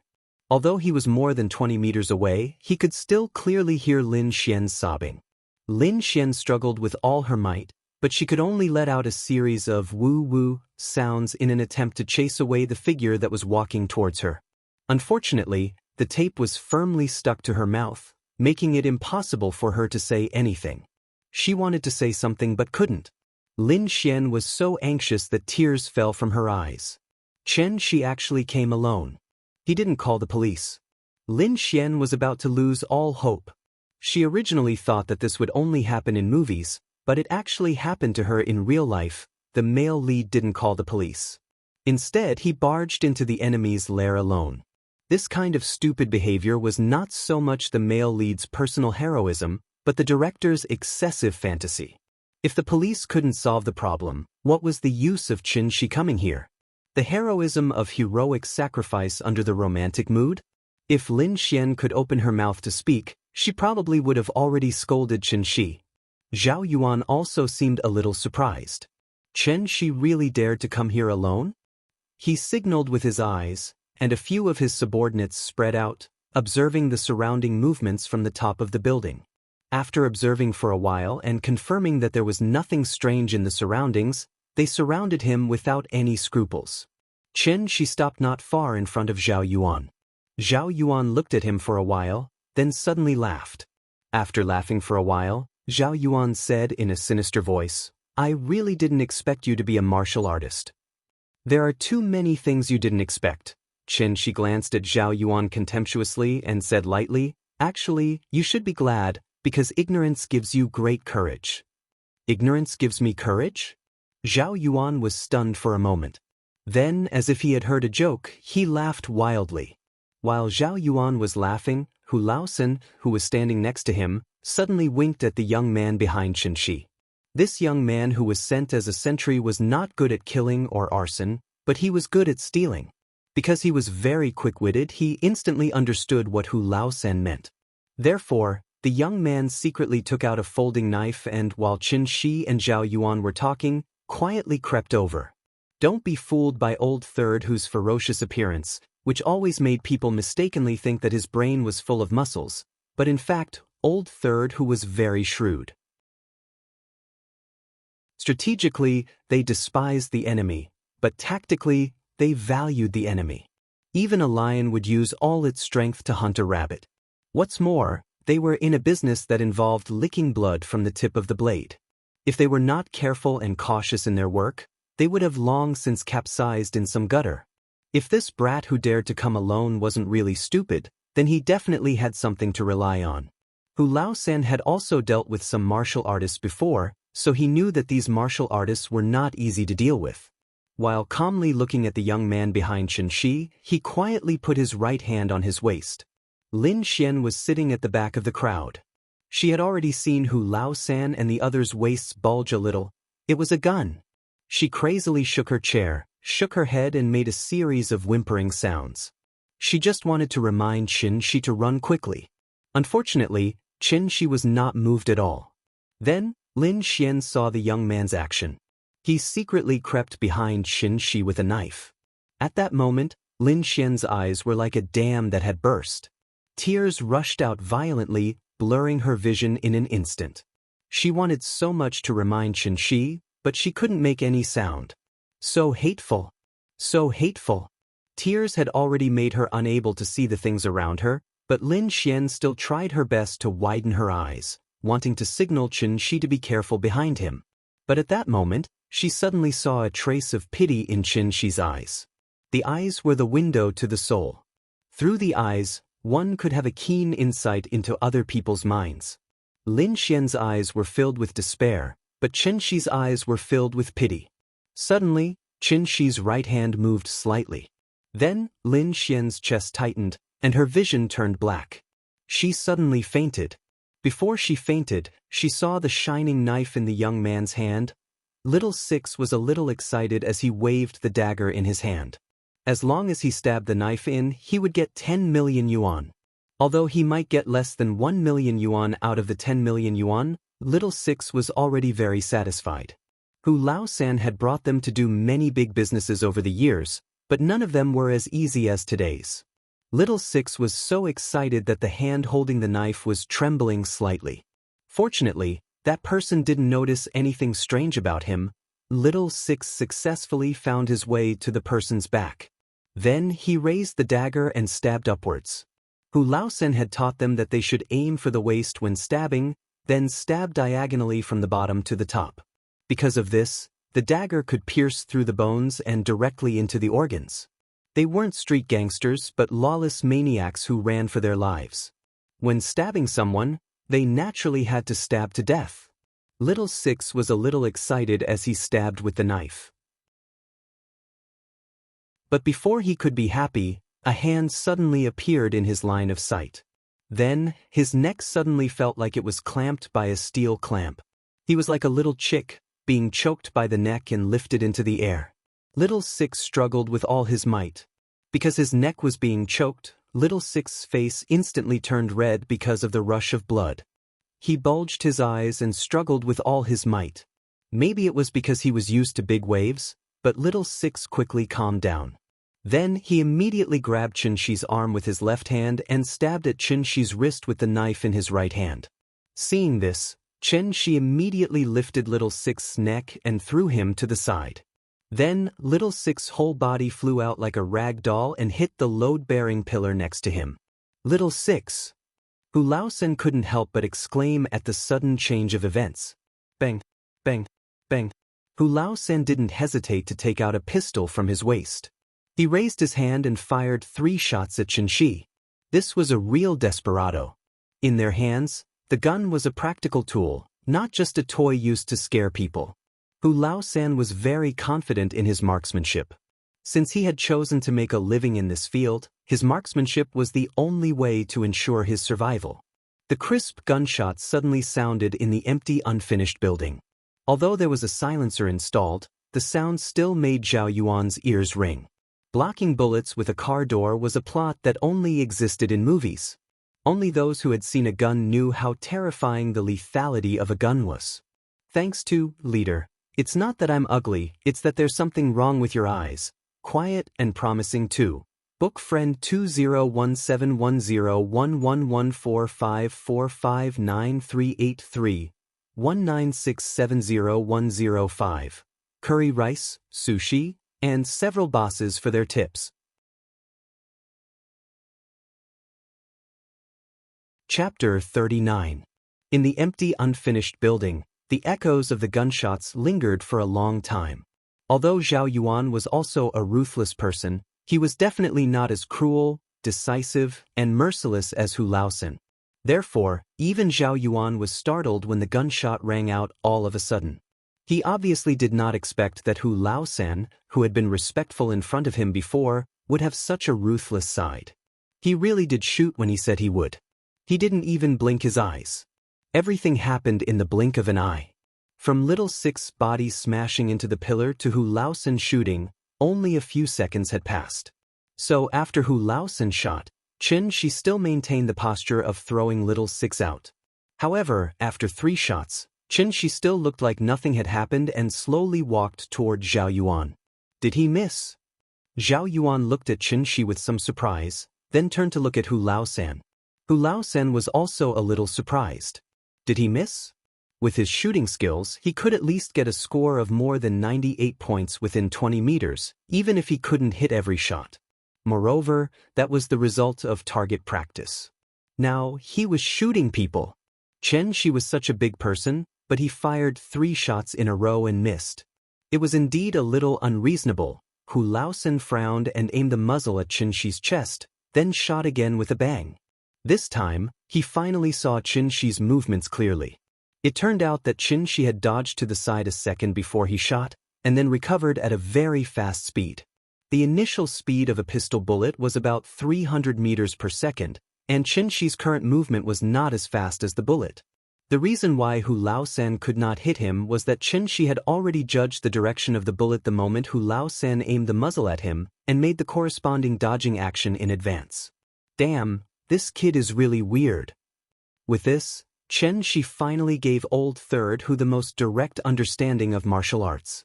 After fiercely spitting a mouthful of thick phlegm onto the ground, Hu Laosen's expression suddenly turned ferocious as he raised his gun and aimed it at Xianxia. Bang, bang, bang, bang. At the same time, Xianxia suddenly quickened his pace. His entire body seemed to have turned into a white shadow, and in an instant he was already more than 10 meters away. In the blink of an eye, Xianxia had already appeared in front of Old Third Hu. Hu Laosen was shocked. He raised his pistol and wanted to shoot again. But at this time, Xianxia reached out and grabbed him by the neck, then lifted him up. Just like how he treated Little Six before, he ruthlessly threw him to the supporting pillar at the side. Bang! Hu Laosen's body heavily smashed against the load-bearing wall, and then slid down along with the wall to the ground, raising a huge cloud of dust. Because the situation changed too quickly, when Zhao Yuan came back to his senses, the one standing next to him was no longer Hu Laosen, but Xianxia. Zhao Yuan sat in the wheelchair, slightly raising his head and looking at Xianxia. Xianxia's eyes were very calm, without any emotion in them, as if he was looking at a dead person. At this moment, Zhao Yuan felt as if he had fallen into an ice cellar, which was exactly the same feeling as that night in Sally's restaurant. Damn, why are you still in a daze? Kill him for me. Shoot. All of you shoot. Zhao Yuan came back to his senses and hurriedly controlled the wheelchair to move back. Instinctively, he wanted to stay away from Xianxia. After hearing his roar, the remaining 4 big men suddenly woke up and took out their pistols to aim at Xianxia. At this time, Xianxia moved again. He suddenly swung his arms to both sides, and 4 coins instantly flew out of his hands.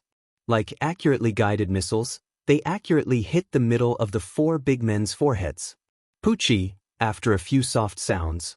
The 4 coins respectively went through the 4 big men's skulls, drawing a long blood flower in the air. They still maintained the posture of standing with guns, but the back of their heads was like a broken water pipe, with blood constantly spurting out. A few seconds later, the 4 big men's bodies fell straight to the ground. What happened in front of him was completely beyond Zhao Yuan's understanding. The 6 lawless fanatics that he found with 10 million yuan fell down just like that? How could it be? How could it be? Zhao Yuan's lips trembled slightly, and his face was completely like he had seen a ghost. He couldn't believe his eyes as he glanced at Old Third Hu lying on the ground. Then, he looked at the 4 big men lying motionless on the ground. Finally, when he saw that Xianxia was still walking towards him, Zhao Yuan collapsed. He operated the wheelchair to move back at the fastest speed and crazily roared, "Don't come over! Don't come over!" He was not even afraid of guns, and could take people's lives with a light wave of his hand? Was he a human or a monster? Was it really so powerful to practice martial arts? Zhao Yuan sat in the wheelchair and kept moving back. Suddenly his wheelchair got stuck on a piece of concrete. Zhao Yuan didn't react for a moment, and was still crazily pressing the back button of the wheelchair. The wheel was stuck in the crevice and kept spinning, causing him to fall to the ground with his back facing the sky as if he was a spring onion. This fall was not light, but after Zhao Yuan fell to the ground, he got up and wanted to run, regardless of the pain in his body. "Don't kill me, don't kill me." Zhao Yuan struggled to crawl forward, muttering to himself. Obviously, he was scared out of his wits by Xianxia. Chen Shi looked at his back and didn't chase him, but said softly, "I said that ignorance gave you great courage. Now, do you understand?" After that, Chen Shi no longer looked at Zhao Yuan's ugly appearance, but turned to Lin Xian. Lin Xian was tied to the chair with her head tilted, and Chen Shi gently lifted her head. When he brushed Lin Xian's hair to the side and saw the bruises on her pretty face, Chen Shi couldn't help but feel a little guilty. It was all because of him that Lin Xian was brought this unexpected disaster. After a sigh, a ball of fluorescent flames suddenly emerged from Chen Shi's fingertip. He gently flicked his finger, and the ball of flames suddenly fluttered like a dandelion in the wind, slowly falling on Zhao Yuan's body. Then, Zhao Yuan's shrill scream echoed in the unfinished building. He said that he would let Zhao Yuan understand what it meant to skin him alive and pull out his tendons, and naturally he wouldn't go back on his words. Although he didn't really want to skin Zhao Yuan alive and pull out his tendons. However, the pain caused by the direct burning of the soul was far less than that of skinning and pulling out his tendons. In the soaring fire, Chen Shi held Lin Xian by the waist and slowly walked out of the abandoned building. Thank you to several bosses, can beat the shit out of you, Shao Jie Mei Song, Regretful Life, Funing Yang Shua, and Liang, for their tips.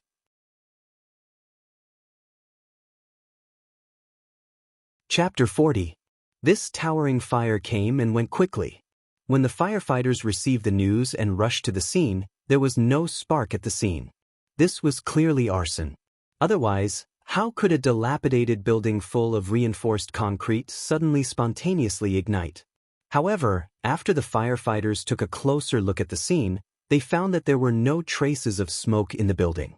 Just when everyone was a little confused, an old firefighter keenly discovered that the ceiling above their heads was covered with a layer of tiny water droplets. If they didn't look carefully, they really couldn't see it. This also meant that the arsonist didn't use gasoline or firewood to set the fire, but used clean fuels such as natural gas and alcohol. Because only in this way would it not produce black smoke when it burned. Clean fuels weren't cheap. Ordinary people couldn't use clean fuels to create a towering fire of that scale just now. The fire brigade withdrew, and then they informed the Jingkai district branch. The economic development zone was a place where many factories existed. A lot of flammable and explosive chemicals were stored in the factories. Once a fire broke out, the consequences were simply unimaginable. The August 12th explosion in the Shangjin Bin Hanu area was a living example. That accident caused 165 people to be killed, 8 people to be missing, 798 people were injured, 304 buildings, 12,428 commercial vehicles, and 7,533 containers were damaged. The direct economic loss was as high as 866 billion yuan. This was a responsibility that no one could bear, so the branch leaders attached great importance to this sudden fire and immediately ordered a strict investigation. The Jingkai district branch immediately convened a mobilization meeting of all the police. They were determined to catch the daring arsonist. However, at the same time as the Jingkai district branch began to act, Chen Shi, the arsonist, had already returned to her residence with Lin Xian. They took a taxi. When Lin Xian woke up, she found that she was already sitting in a taxi. She wanted to ask Chen Shi what happened, but Chen Shi motioned her to look at the taxi driver in the front row. Although there were thousands of questions in her heart, after all, there were outsiders present, so Lin Xian had to forcibly suppress the questions in her heart for the time being. After returning home, Lin Xian couldn't help it anymore. She grabbed Chen Shi's arm excitedly and asked nervously, "Are you okay? I suddenly fainted just now, what happened after that?" When Chen Shi saw how nervous she was, he gently patted her hand and comforted her, "It's okay now." He was the one who had knocked Lin Xian unconscious. Of course, he wouldn't tell Lin Xian the truth. Therefore, Chen Shi lied and said that he had already called the police before he came. The reason why he went upstairs alone was mainly to gather information for the police so that they could arrange a specific rescue plan. However, Zhao Yuan was very alert. He immediately sensed that something was wrong and decisively led his men to retreat. He also took advantage of this opportunity to save Lin Xian. This lie was full of loopholes. If Xianxia had really called the police, they wouldn't be sitting at home now, but at the police station. However, Lin Xian's mind was a complete mess, so he couldn't tell if Xianxia was lying. She sat on the sofa and calmed down for a while. Then, she said with some fear, "Will Zhao Yuan come back? What if he comes back?" Seeing this, Xianxia poured a glass of water for her and comforted her. "Don't worry, kidnapping is a serious crime. Moreover, they secretly hid guns. Now, they are wanted by the police all over the country. They can't even escape, so how could they come back?" "Really? Of course it's true. Don't worry, it's okay now." Xianxia sat with her for a while. When he saw that she gradually calmed down, he said with a smile, "Call the company first and ask for a leave of absence. Have a good rest and relax for a few days. Since it's all in the past, forget all the unhappiness. Don't take it to heart." Lin Xian lowered her head and didn't say anything. Xianxia turned her head to look at her, only to find that she was crying silently with her head down. In fact, as long as he put himself in her shoes, he could understand how she felt now. She was suddenly kidnapped and living in the same room as a criminal. She was a woman, and a beautiful one at that. To put it bluntly, she could have been violated at any time. That kind of constant mental stress didn't crush her on the spot, which was really good. Xianxia didn't know how to comfort her. In short, it was all because of him. He dragged Lin Xian into this and caused Lin Xian to suffer for 2 days for nothing. In the end, this was an undeserved disaster. So after hesitating for a while, Xianxia could only sigh softly, "It's all my fault, I dragged you into this. I'm sorry." Hearing this, Lin Xian sniffled, raised her head, and forced a smile as if she was comforting Xianxia. She forced a smile and said, "It's okay, it's all in the past." Xianxia awkwardly pulled out a tissue and handed it to Lin Xian. He really didn't know what to say in this situation. Lin Xian took the tissue and wiped her nose. Then she took a deep breath, stood up, and said with a smile, "It's okay, it's okay. Wait for me, I'll take a shower and change my clothes and then we'll go out for dinner?" Xianxia was stunned for a moment, then quickly nodded and responded, "Okay, go quickly, I'll wait for you. It's my turn to treat today." Lin Xian's house was bought with her own savings. The house was not big, only one suite, but the decoration was very warm. She nodded, then turned and walked toward the bedroom. Xianxia sat on the sofa, thinking about how to comfort Lin Xian. But at this moment, his phone rang. Xianxia took out his phone and found that it was an unfamiliar number. After thinking about it, Xianxia picked up the phone. "Hello? Papa, why haven't you come to pick me up? The other children have all left. I'm the only one left." The little girl's childish voice came from the other end of the phone. Her tone was very hurried, and she seemed to be a little unhappy. It seemed that she was angry. "Ouch, I'll go." After hearing the little girl's voice, Xianxia immediately panicked. It was all Zhao Yuan's fault that he forgot to pick up Nian from school on time. "I'm sorry, Nian. Papa was delayed by something just now. Wait for me at the kindergarten. Papa will pick you up right away. Hurry up. Hurry up. I want to go home." The little girl unceremoniously showed her dissatisfaction on the other end of the phone. "But Papa will come right away, Nian. Wait for me." After hanging up the phone, Xianxia immediately stood up from the sofa. At this time, Lin Xian also came out of the bedroom, looked at him and asked, "Nian is still in kindergarten?" "Yes, I forgot to pick her up from school." "It's okay, you go pick her up first, we'll talk about dinner another day." "Then I'll go first?" "Go ahead. Remember to call me if there's anything." "Well, don't worry, I'll take a few days off." "Okay, then I'll go first. Bye." "Thank you." Haha, Blue Sea, Mulberry Field. Radishes also have youth. 001248. After playing house. Sleeping Dream, Yang Qi. Jun Wuxia 9. Wanting to say but turning around. Feng Feng Hua Hua. Moonlight Fall. Spit 10,000 years. Fubiix, 74,011 pp. Canvas Shoes. Cola Hu. So many bosses tips.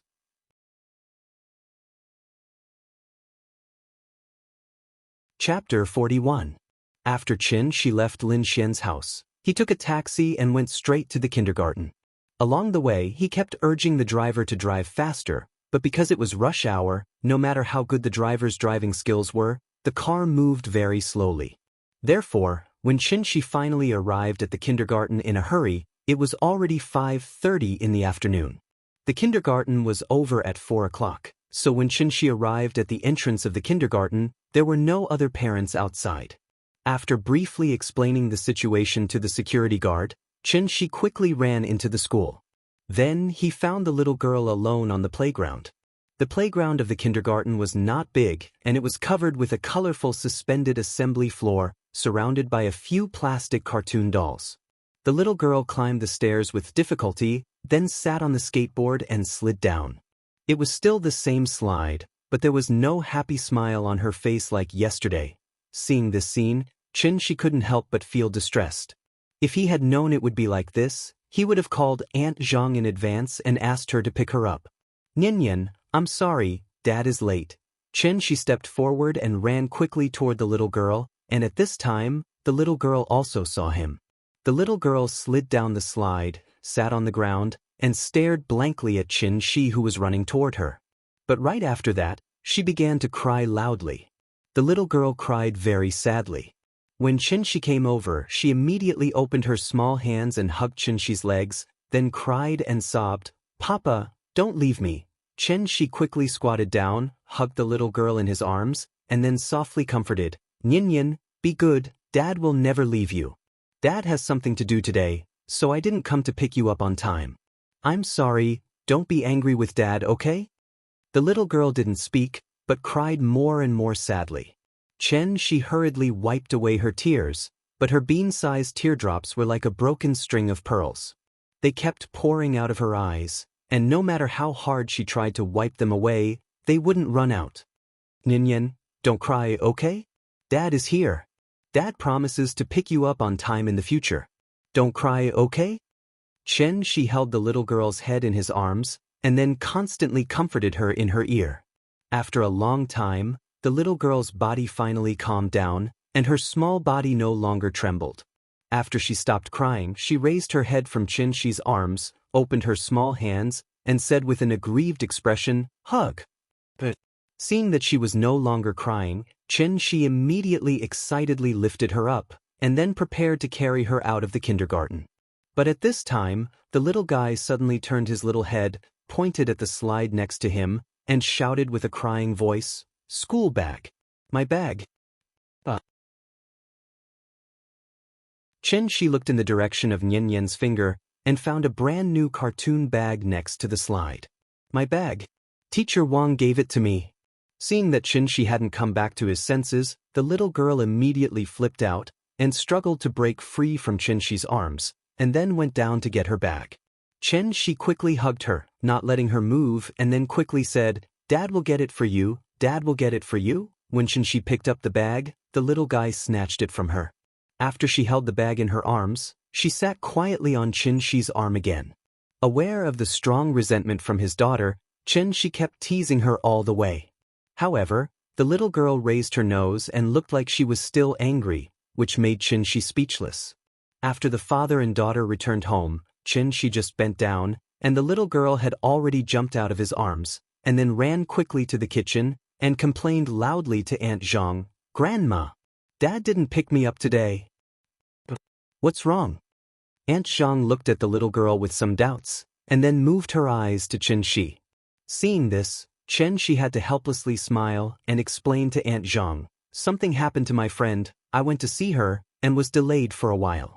When I came back, it was already after school, and I just picked her up from kindergarten. This little girl, she actually learned to snitch on him. Hey, I thought it was something. If you have something to do in the future, tell me in advance, and I'll pick her up." Aunt Zhang touched Nian's head, and then motioned her to go out and play with her father. Seeing that Aunt Zhang did not make a decision for her, the little girl pouted and ran to turn on the TV by herself. During this period, no matter how Xianxia coaxed her, she did not say a word to Xianxia. This was the first time the little girl was angry with him, and Xianxia did not know whether to laugh or cry. After dinner, Xianxia thought that the little girl's anger had subsided, so he asked her to take out today's painting to have a look. However, The little girl was still holding a grudge against Xianxia for forgetting her in kindergarten. After taking out the drawing paper from her school bag, she hid it, and no matter what, she would not show it to Xianxia. While Xianxia was not paying attention, the little girl immediately ran to Aunt Zhang and said with a smile, "Grandma, look at my painting." "Oh, you've learned to draw?" Aunt Zhang took the little girl's painting with a smile. When she saw the pattern on the painting, she could not help but laugh and praised, not bad, you have talent." Xianxia's curiosity was aroused, and he quickly sat over to take a look, but the little girl stood forward, blocking Xianxia's view with her body. "I won't show it to Papa." Xianxia smiled awkwardly. He was being disdained. So, Xianxia learned from Lin Xian, and pretended to be sad, and said with a bitter face, "Hey, Nian Nian doesn't want Papa anymore." Sure enough, the little girl fell for this trick.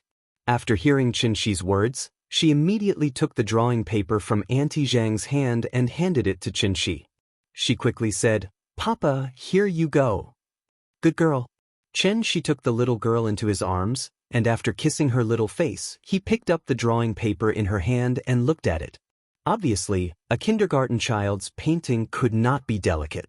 Nian Nian was not a painting genius, so Xianxia spent a lot of effort to distinguish the meaning of her painting.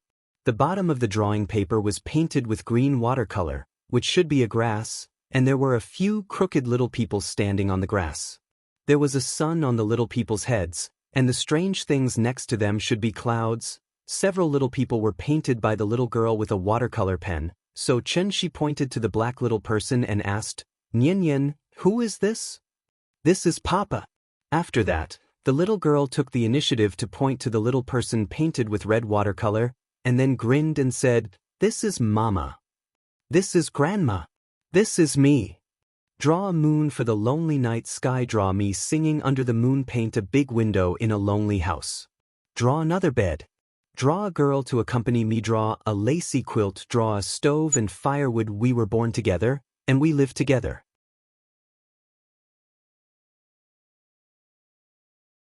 Chapter 42. The next day. Xianxia had just sent Nian Nian to kindergarten when Lin Xian called. Lin Xian didn't seem to have rested well. Her voice was slightly hoarse, and he could hear her haggard tone through the phone. After picking up the phone, Lin Xian went straight to the point and said, "Fang Lei just called me and said that her wedding will be brought forward to next Saturday. She wants Nian Nian to be her flower girl. What do you think?" "Flower girl?" Xianxia thought for a moment and asked, "Is it appropriate? Is there anything special about it?" "No, it's fine as long as she's good-looking. Nian Nian is so cute, it's just right for her to be her flower girl. That shouldn't be a problem. I'll talk to Nian Nian later. She should be happy to participate."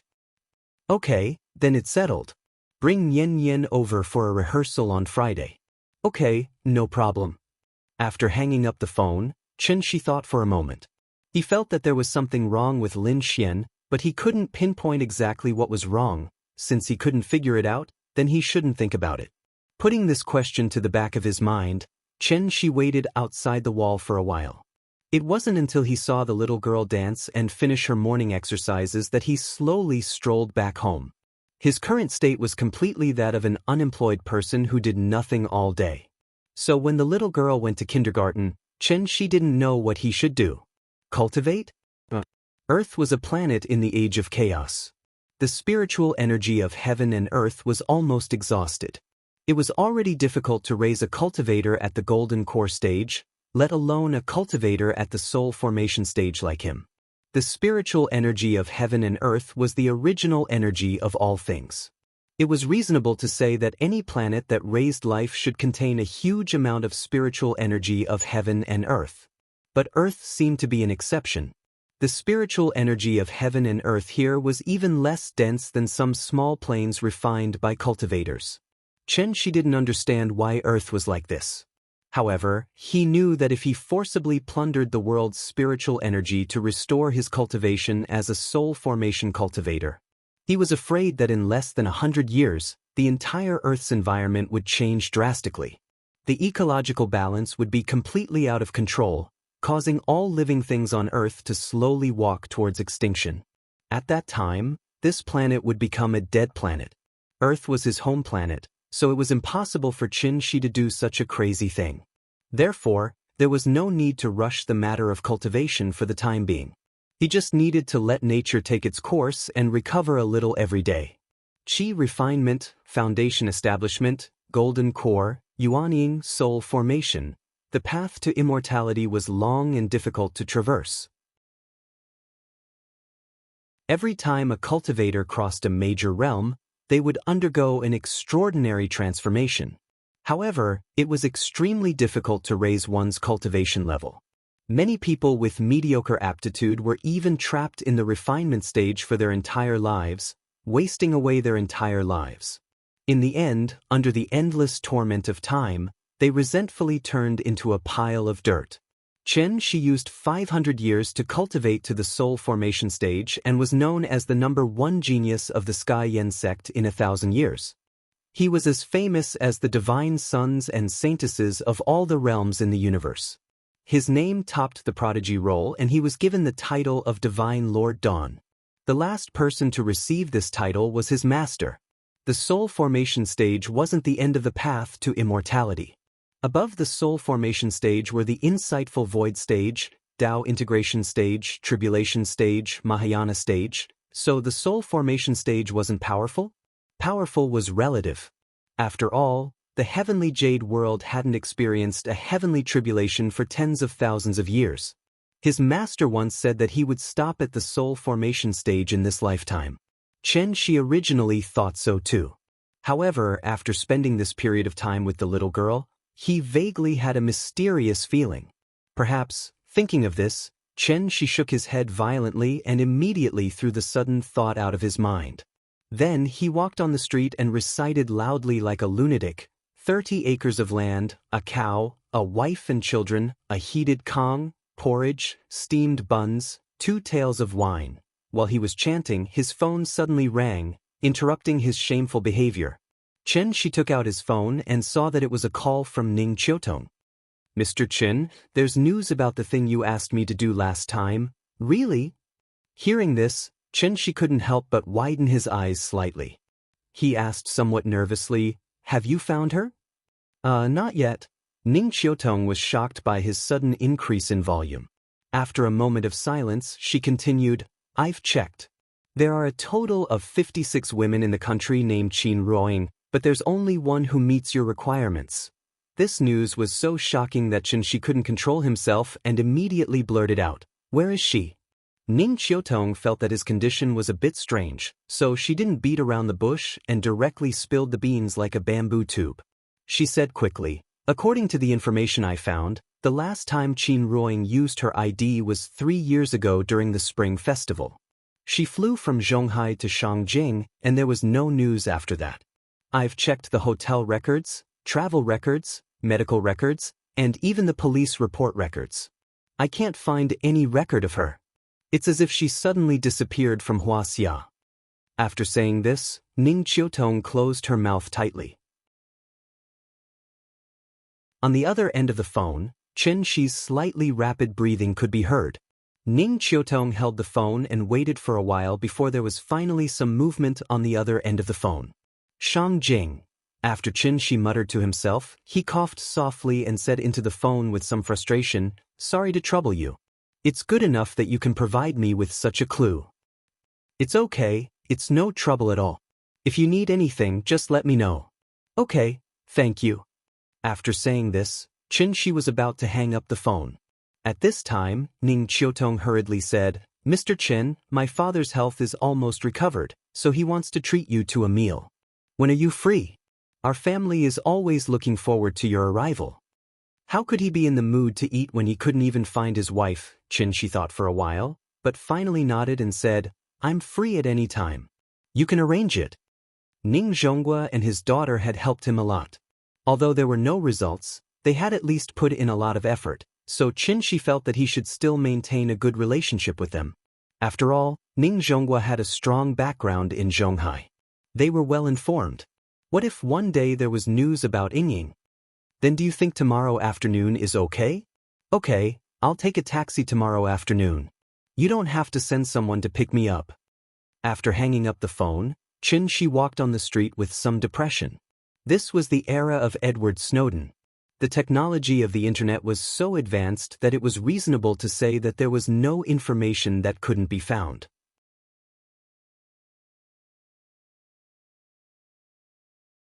Chapter 43. In the afternoon. As soon as Xianxia got home, Auntie Zhang told her that she was leaving. She had planned to leave after the National Day holiday, but this morning, her son suddenly called and said that her daughter was sick and asked her to go home to help take care of the child.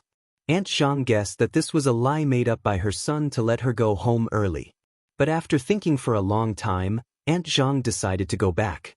Because of the promise back then, she had not been home all these years. She even spent the new year here with the little girl.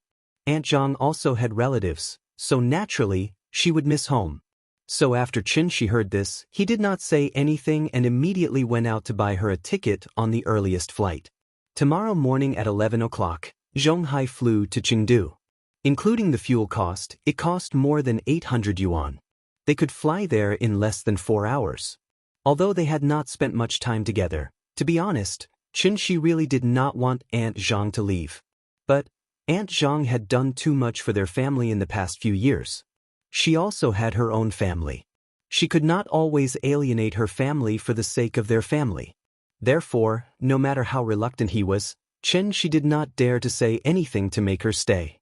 He couldn't return the favor that he owed her anymore. At night, Aunt Zhang asked Nian to sleep with Xianxia while she took the opportunity to secretly pack her things. She could not let the child know that she was leaving. Things were different now. In the past, it took 2 days to get to Zhonghai by train. Now, the plane arrived in an instant. Rome City wasn't far away, and the round-trip ticket wasn't expensive, but the sudden sense of loss when they were about to part made Xianxia feel very uncomfortable. That night, Xianxia did not sleep. After coaxing the little girl to sleep, he rushed out a few protective jade talismans overnight. Although they were called protective jade talismans, they were actually 3 guanyin pendants that he bought after haggling at the jewelry store in the afternoon for 300 yuan. A jade pendant for 100 yuan. Without looking, he knew that this was the most worthless Xiuyan jade. You get what you pay for, so even the guanyin carved on it was a little crooked. After some processing, Xianxia engraved a miniature defensive formation on the back of the guanyin pendant. Every time the wearer's life was in danger, the formation would be activated, and the effect was enough to withstand the impact of a large truck. The law and order in Wuxia had always been good. Apart from accidents, there shouldn't be anything that could threaten Aunt Zhang's life. After weighing the jade pendant in his hand for a moment, Xianxia felt relieved and returned to his bed. The pure white moonlight shone into the room through the curtains. The little girl was sleeping soundly. Xianxia turned sideways and looked at her white and tender little face. He couldn't help but reach out and gently pinch her little face. The little girl seemed to have sensed something. After waving her little hand and patting the air, she turned around and pressed down on the quilt, revealing 2 short lotus-like legs. Xianxia smiled and tucked her in. Then, he lay back on the bed and closed his eyes to meditate. The next morning, the little girl did not seem to notice that the atmosphere in the house was a little strange. Therefore, after breakfast, she happily said goodbye to her grandmother as usual. Aunt Zhang looked at the lively and cute little girl and suddenly felt a little reluctant to part. So, she reached out her hands and said kindly, "Hey Nian, you're such a good girl. Come, let grandma hug you." Hearing this, the little girl immediately threw down her little school bag and jumped into Aunt Zhang's arms. "Oh, Nian, you've grown up again. Grandma can't carry you anymore." Aunt Zhang tried to carry the little girl and found that the little girl had gained a lot of weight. She estimated that she weighed 20 to 30 kilograms. "I can carry you, I can carry you." The little girl giggled and burrowed into Aunt Zhang's arms. "Grandma will send you to school today. How about it?" "Okay." The little girl sat on Aunt Zhang's lap and nodded vigorously. Aunt Zhang stood up with the little girl in her arms. After a few steps, she found that she could not carry Nian anymore. Thus, she gently put the little fellow down and held the little fellow's hand as they walked out. Xianxia knew that Aunt Zhang could not bear to part with the child, so he did not say anything. After cleaning up the dishes, he silently followed the grandmother and granddaughter out of the house. Along the way, the little boy talked about what he had seen and heard in the kindergarten, and Aunt Zhang listened with a smile. Xianxia silently followed behind them, but he could not help but feel troubled. When the little girl came back from school in the afternoon and found that Aunt Zhang was not there, she would cry to no end. God, at the thought of the terrible thing that was about to happen, Xianxia could not help but feel his scalp go numb. There was only one thing in the world that he was afraid of, and that was Nian crying. Xianxia stood behind Aunt Zhang with a bitter face.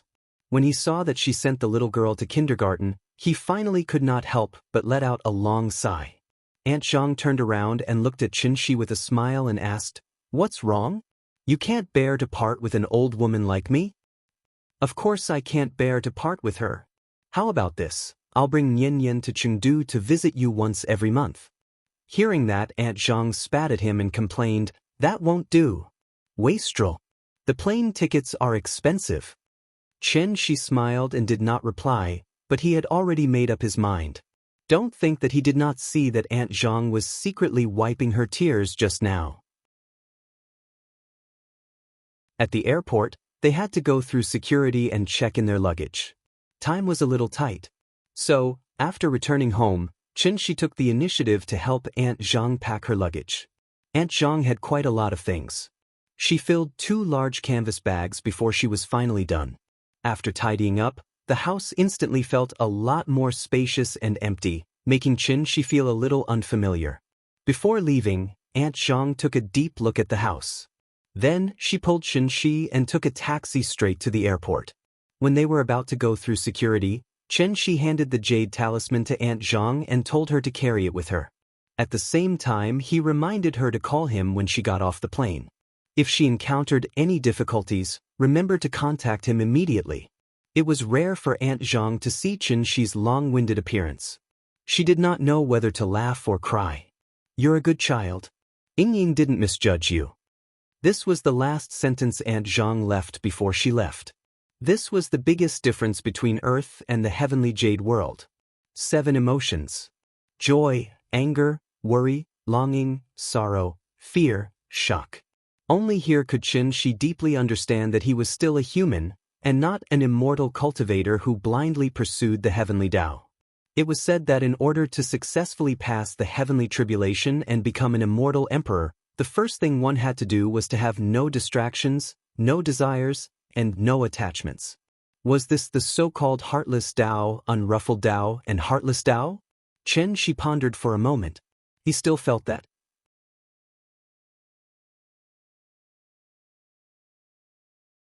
Chapter 44.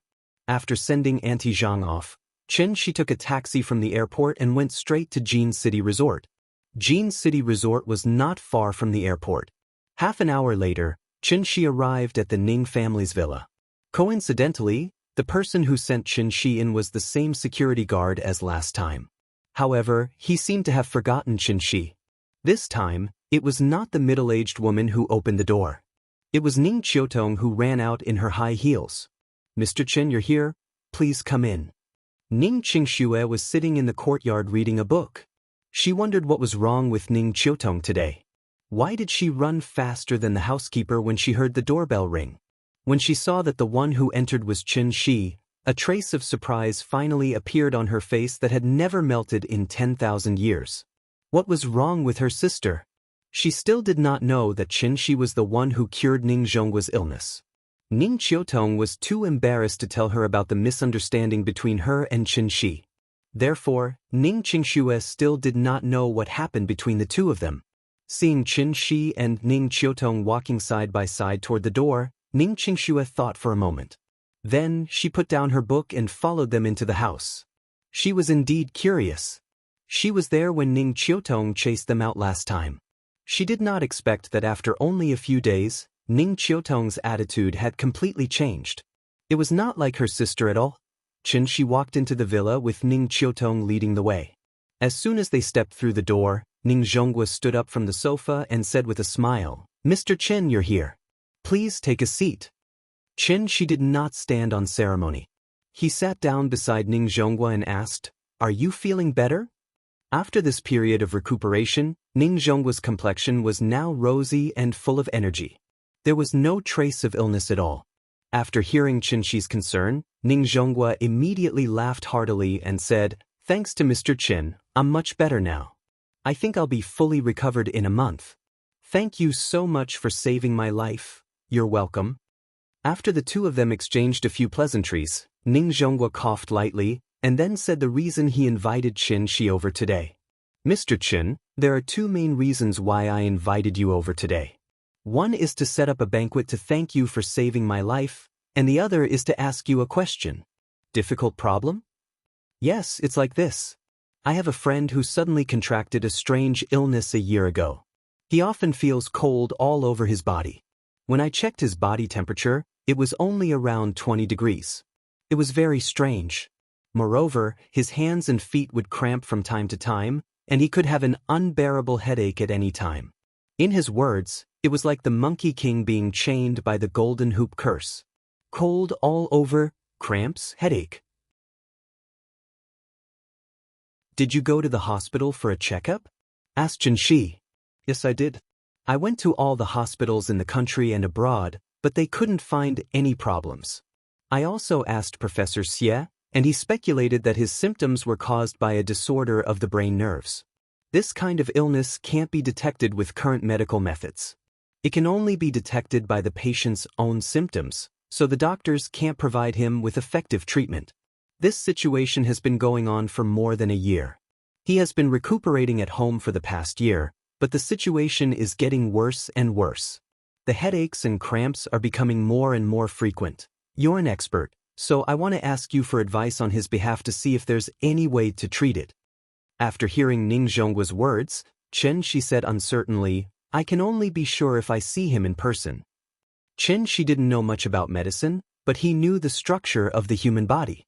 Qinxi knew every part of the human body, every blood vessel, and even every nerve.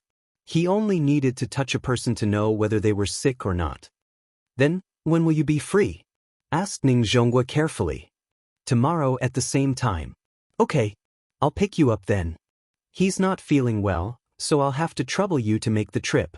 I've already discussed the cost with him. 2 million, is that okay?" Hearing this, Qinxi was taken aback. When he saved Ning Zhongguo, he only received 100,000. He didn't expect Ning Zhongguo to increase the price by 20 times. It was really out of his expectations. Qinxi nodded. Now that his reputation had been established, his value should naturally rise as well. 2 million wasn't expensive.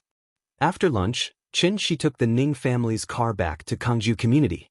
It was 3:30 in the afternoon. In half an hour, the end of the world would come. When he thought about the storm that was about to be set off by the demon queen Yin, Qinxi couldn't help but tremble. What should I do?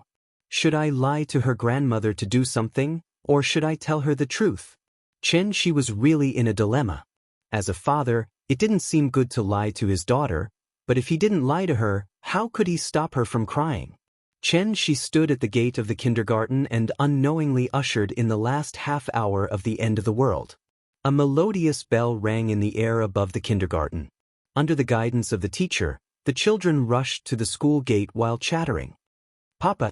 The little fellow saw Qinxi at the other side of the iron gate and immediately raised her small hand and waved vigorously. "Hey, good girl."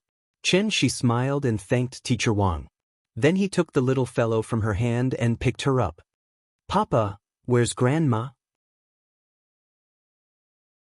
The little fellow seemed to remember that it was her grandmother who sent her here in the morning, so she subconsciously thought that her grandmother would come to pick her up. However, Qinxi acted as if he didn't hear it. After squeezing out of the crowd, Qinxi smiled and said to her, "How was it? What did Teacher Wang teach you today?" Hearing this, the little fellow was indeed led astray by Qinxi and immediately forgot her question. She laughed and said, "Tangram. Teacher taught us to play Tangram. It's so fun." "Tangram, awesome. Go home and play it for Papa, okay?" "Okay. I know how to spell ducks, deer, and rabbits." Along the way, Qinxi kept changing the topic to distract Nyenyen. The little fellow was amused by him along the way. Her small body sat on his arm and kept twisting and turning. She was still young, so naturally there was no way for her to tell. Papa's smile became more and more forced. Finally, they arrived home. Xianxia took out the key to open the door. The little fellow immediately motioned for her father to put her down. Xianxia hesitated, but under the little fellow's constant urging, he bent down and put her down. Then, the little fellow immediately carried her school bag and ran to the kitchen. "Grandma, Grandma, I'm back." The little fellow ran to the kitchen and saw no one. So she immediately ran to the bedroom, hung herself on the doorknob, and struggled to open the door. But after opening the door, the little fellow was stunned. The box where Grandma put the clothes was gone, and the thick stack of clothes next to the dressing table was also gone.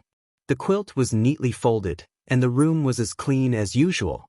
It seemed that something was different from before, but she couldn't tell what was different. "Grandma?"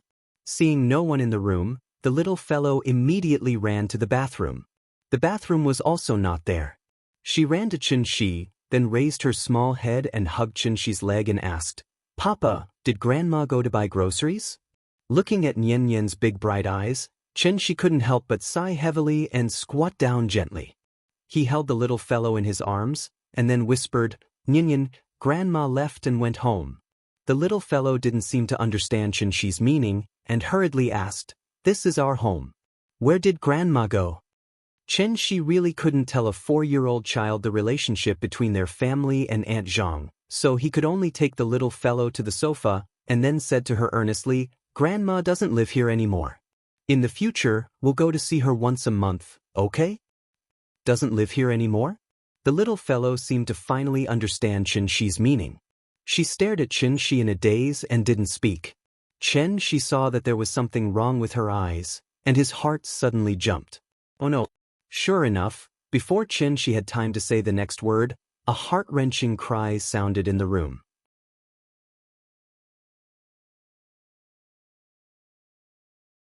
Chapter 45. If there were tears, it was called crying. If there were silent tears, it was called crying. If there were no tears, it was called crying. Crying was very common, and crying was often seen in grief. Only crying was not common. If there were no tears, it was called crying. How could she cry when her tears had dried up? Xianxia misjudged one thing, which was what kind of blow Aunt Zhang's departure would have on the little girl. She sat sideways on Xianxia's lap, with her little head tightly leaning on Xianxia's chest. Her tears had already wet his clothes. Because she had cried for too long, her voice was a little hoarse. There was a sense of pain and despair in her crying, which made Xianxia's heart ache. "Nian, don't cry, okay? Grandma just went home. She has her own family. That's her home." Xianxia gently lifted the little girl's head and carefully wiped her tears. But Nian couldn't say anything. Her eyes were tightly closed, and her little mouth opened involuntarily. She kept wailing, which was close to a roar from her throat. Although Xianxia had already mentally prepared himself, it was only at this moment that he truly understood what it meant to be in despair. There was no other way. No matter how he persuaded, the little girl didn't even listen to a word. From the moment she entered the door and found that Grandma had left, she had been crying for a full hour. Oh my God! Once a 4 or 5-year-old child cried, it was absolutely impossible to hit or scold her. If he hit or scolded her at this time, it would simply be a head-on confrontation. It was completely meaningless and stupid. Therefore, as a parent, he could only carefully comfort her. When she thought it through and was tired of crying, she would naturally calm down. Xianxia understood the principle, but when this really happened, he still felt a little helpless. This should be a situation that every parent would encounter. At this time, the patience of a parent was extremely important. In terms of patience, no one on earth was better than Xianxia. But the problem was, he couldn't bear it. Seeing the little girl's grief, Xianxia couldn't wait to make her faint. But what about after she fainted? She would still cry when she woke up. There was no other way. Xianxia could only hold the little girl in his arms and keep saying, "Daddy is still here. Daddy promises that every other month, Daddy will take you to see Grandma, okay?" The little fellow still did not respond. Xianxia repeated it over and over again. Finally, Under his constant comforting, the little fellow's condition seemed to have stabilized a lot. Xianxia waited for a long time before she finally opened her mouth slowly. She sobbed and said in a hoarse voice, "Mama doesn't want me. Papa doesn't want me. Grandma doesn't want me either. Mama doesn't want me. Daddy doesn't want me. Grandma doesn't want me either." At that moment, Xianxia's tears were like a flood bursting a dike, rushing out.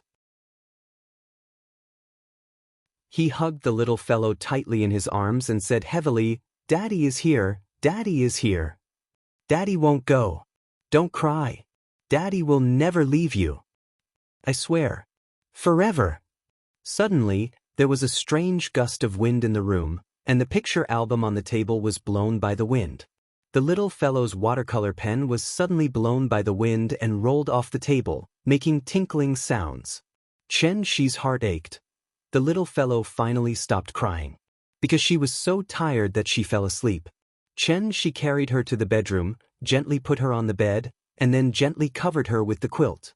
After going to the bathroom to get a hot towel to wipe the little fellow's face, Xianxia silently sat by the bed. It was almost August 15th, and the moonlight outside the window was getting brighter. He quietly looked up at the moon hanging in the sky, but there was an indescribable feeling in his eyes. "Ying, even if I have to plow the earth, I will find you. Come back, go back to our home." The next morning, when the little fellow woke up, Xianxia had already made breakfast for her.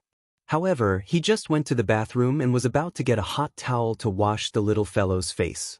The little fellow's loud cries came from the bedroom again. Crying when she woke up, this situation was a bit serious. Xianxia quickly ran to the living room to find his mobile phone, and then directly called Aunt Zhang. On the other side of the phone, after listening to Xianxia's story, Aunt Zhang immediately said with some blame, "Why didn't you call me yesterday?" Hearing this, Xianxia could only shake his head with a wry smile and explain, "Seeing her cry like that yesterday, I was already out of my wits. It didn't even occur to me that calling you was the best solution. Hey, you child, hurry up and add me on WeChat, open a video call, and I'll talk to her." Xianxia was stunned. "Hey, why are you so out of touch with society? You're not as knowledgeable as an old woman like me. Hurry up, go and download one now. The WeChat ID is my phone number." After that, Aunt Zhang hung up the phone. Xianxia quickly browsed through the application store. He used to be in the computer industry, so he had a certain understanding of WeChat. However, not long after WeChat was released, he left the Earth, so he did not expect WeChat to develop to its current scale. After Xianxia downloaded and installed WeChat as quickly as possible, he immediately applied for a number and used the nickname Nian. The photo was a photo of him and the little fellow. Aunt Zhang's nickname was Zhang San. As soon as Xianxia sent out the application, she had already accepted it. Then, Aunt Zhang sent a video call request. "Hurry up, let me see my granddaughter. How can you take care of a child like this? I'm so worried." As soon as the call connected, Aunt Zhang heard the crying from Xianxia's side, so she quickly asked Xianxia to pass the phone to the little fellow. Xianxia trotted all the way into the bedroom with the phone. The little fellow was still sitting on the bed and crying. Xianxia handed the phone over. When Aunt Zhang saw the little fellow's pitiful appearance, she immediately said loudly, "Oh, my good granddaughter. Don't cry, Grandma is here." Hearing that kind and familiar voice, the little fellow opened her eyes in confusion. Xianxia sat next to her with the phone. At this time, the little fellow also saw Aunt Zhang on the screen, so she immediately stopped crying and shouted excitedly, "Grandma! Grandma! I miss you so much." "Good girl, Grandma misses you too. Don't cry, Grandma is distressed. Grandma, don't you want me anymore?" As she spoke, the little fellow could not help but feel sad. It seemed that she was about to cry out of grievance again. Seeing this, Aunt Zhang immediately said, "Silly child, what are you talking about? Isn't Grandma here? Your uncle is sick, so I have to come back to take care of him. Otherwise, he won't be able to recover, do you understand? If Grandma doesn't take care of Uncle, Uncle's illness won't be able to recover. Nian, do you want Uncle to get better soon?" The little fellow hesitated for a moment, nodded and said softly, "Yes. Uncle will get better soon. After Aunt Zhang's patient comforting and explanation, the little fellow slowly untied the knot in her heart. Xianxia watched from the side. When he saw the little fellow smile again, the big stone in his heart was finally put down. It was too scary.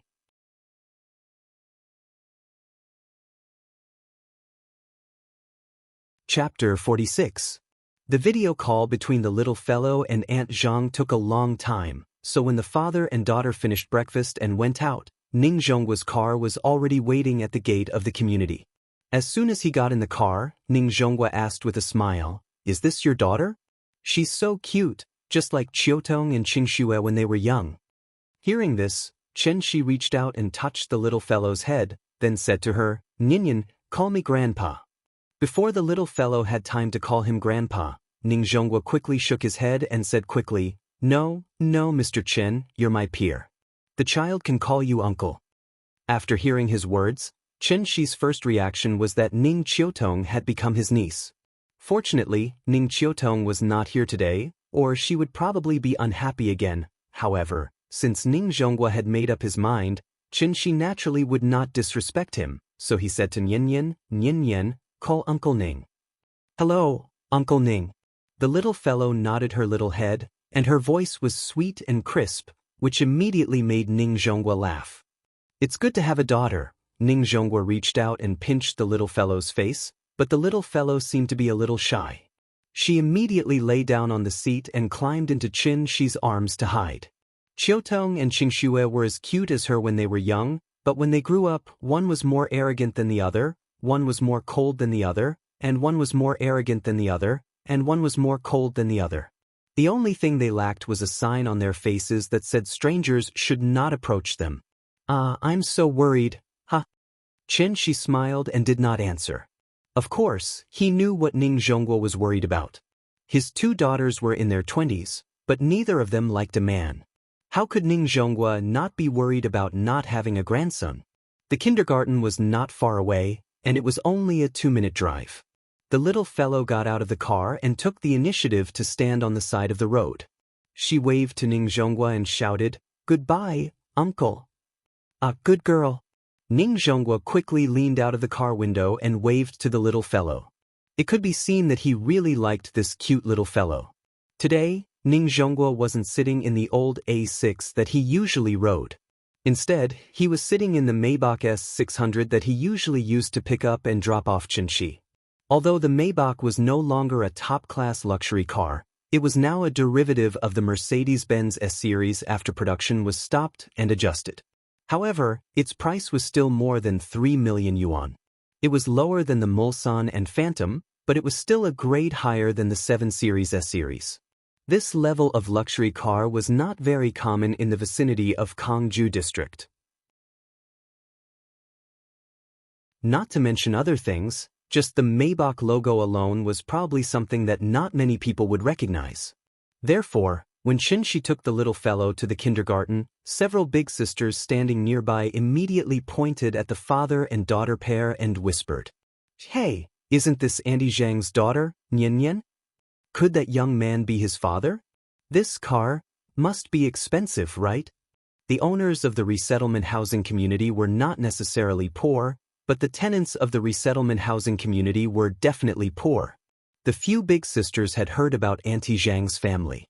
When they had nothing to do, they would chat a little and lament about Auntie Zhang's family's hard life. But now that they saw Xianxia get out of a luxury car, their eyes immediately became a little different. Regardless of whether the car was his or not, in short, it was already very unusual for this car to be sent here. If he had time in the future, he would have to find Auntie Zhang to chat a little. The voices of the few big sisters were very low, but Xianxia heard it clearly. Therefore, he smiled and did not take it to heart.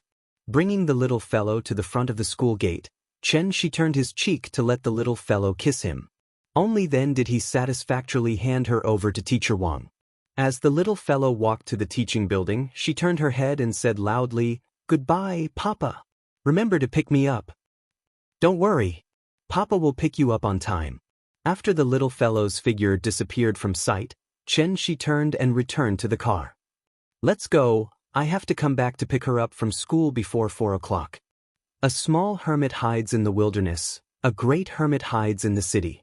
Songjiang National Forest Park was located in the western suburbs of Zhonghai, 30 kilometers away from the city center. In ancient times, it was known as the Nine Peaks of Songjiang. It meandered from the southwest to the northeast for 13 kilometers. The highest altitude was Zhonghai, a coastal port city. It was good to have mountains, so the Nine Peaks of Songjiang naturally became an important outdoor vacation destination for the people of Zhonghai. The Songjiang Villa area was the most famous villa area near the Nine Peaks of Songjiang. Many villas here were rented out for tourists to spend their vacation and earn a sky-high fee. Only the villa in the area was not rented out. There was even an independent entrance and exit that required a card to enter and exit. It was not noon yet. The morning sun was particularly dazzling. The golden light sprinkled a little bit of color in the forest. The trees were lush and the grass was green. Rolling down the window and taking a deep breath, the natural smell from the depths of the forest suddenly made people feel a lot more energetic. She silently felt for a moment and found that even the spiritual energy of heaven and earth here was richer than other places. It was indeed beneficial to the body if one stayed for a long time. Ning Zhonghua himself was in the upper circle of Zhonghai, so the guests he introduced were obviously rich and respectable. The car stopped in the garden. Ning Zhonghua took the lead to get out of the car and took the initiative to open the door for Xianxia. In terms of housing prices, this place might not be as exaggerated as Jin City Resort, but it had an advantage that Jin City Resort could never compare to. A 500 square meter large garden with an outdoor swimming pool. Old Zhang really knows how to choose a place to raise people. Ning Zhonghua took a deep breath. Although it was not the first time he came here, he would always exclaim like this every time he came. She did not follow. After getting out of the car, he stood in the same place and kept looking around. It seemed that he was very interested in this manner. Ning Zhonghua waited for him for a moment. When Xianxia came over, he smiled and introduced him. Mr. Qin, actually, it's strange. Ever since old Zhang got this disease, he couldn't cure it no matter how hard he tried. But unexpectedly, as long as he lived here, his disease was effectively controlled, and the frequency of his attacks was significantly reduced. She did not reply to him after getting out of the car. Ning Zhonghua saw that he did not seem to be listening at all, so he smiled awkwardly. She was an expert, so naturally he would not be angry. After thinking for a while, Ning Zhonghua muttered to himself, "Could it be that this place is really good for raising people? Should I move here in the future?" At this moment, she suddenly stopped and looked at Ning Zhonghua seriously. "He's not sick." "Not sick? Mr. Qin, what do you mean? I don't understand." The sentence that came out of nowhere made Ning Zhonghua a little confused.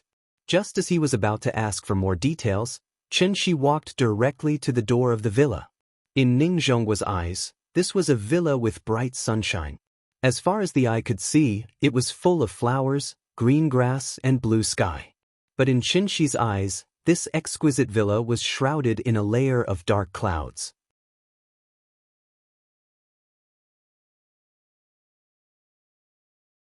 Chapter 47.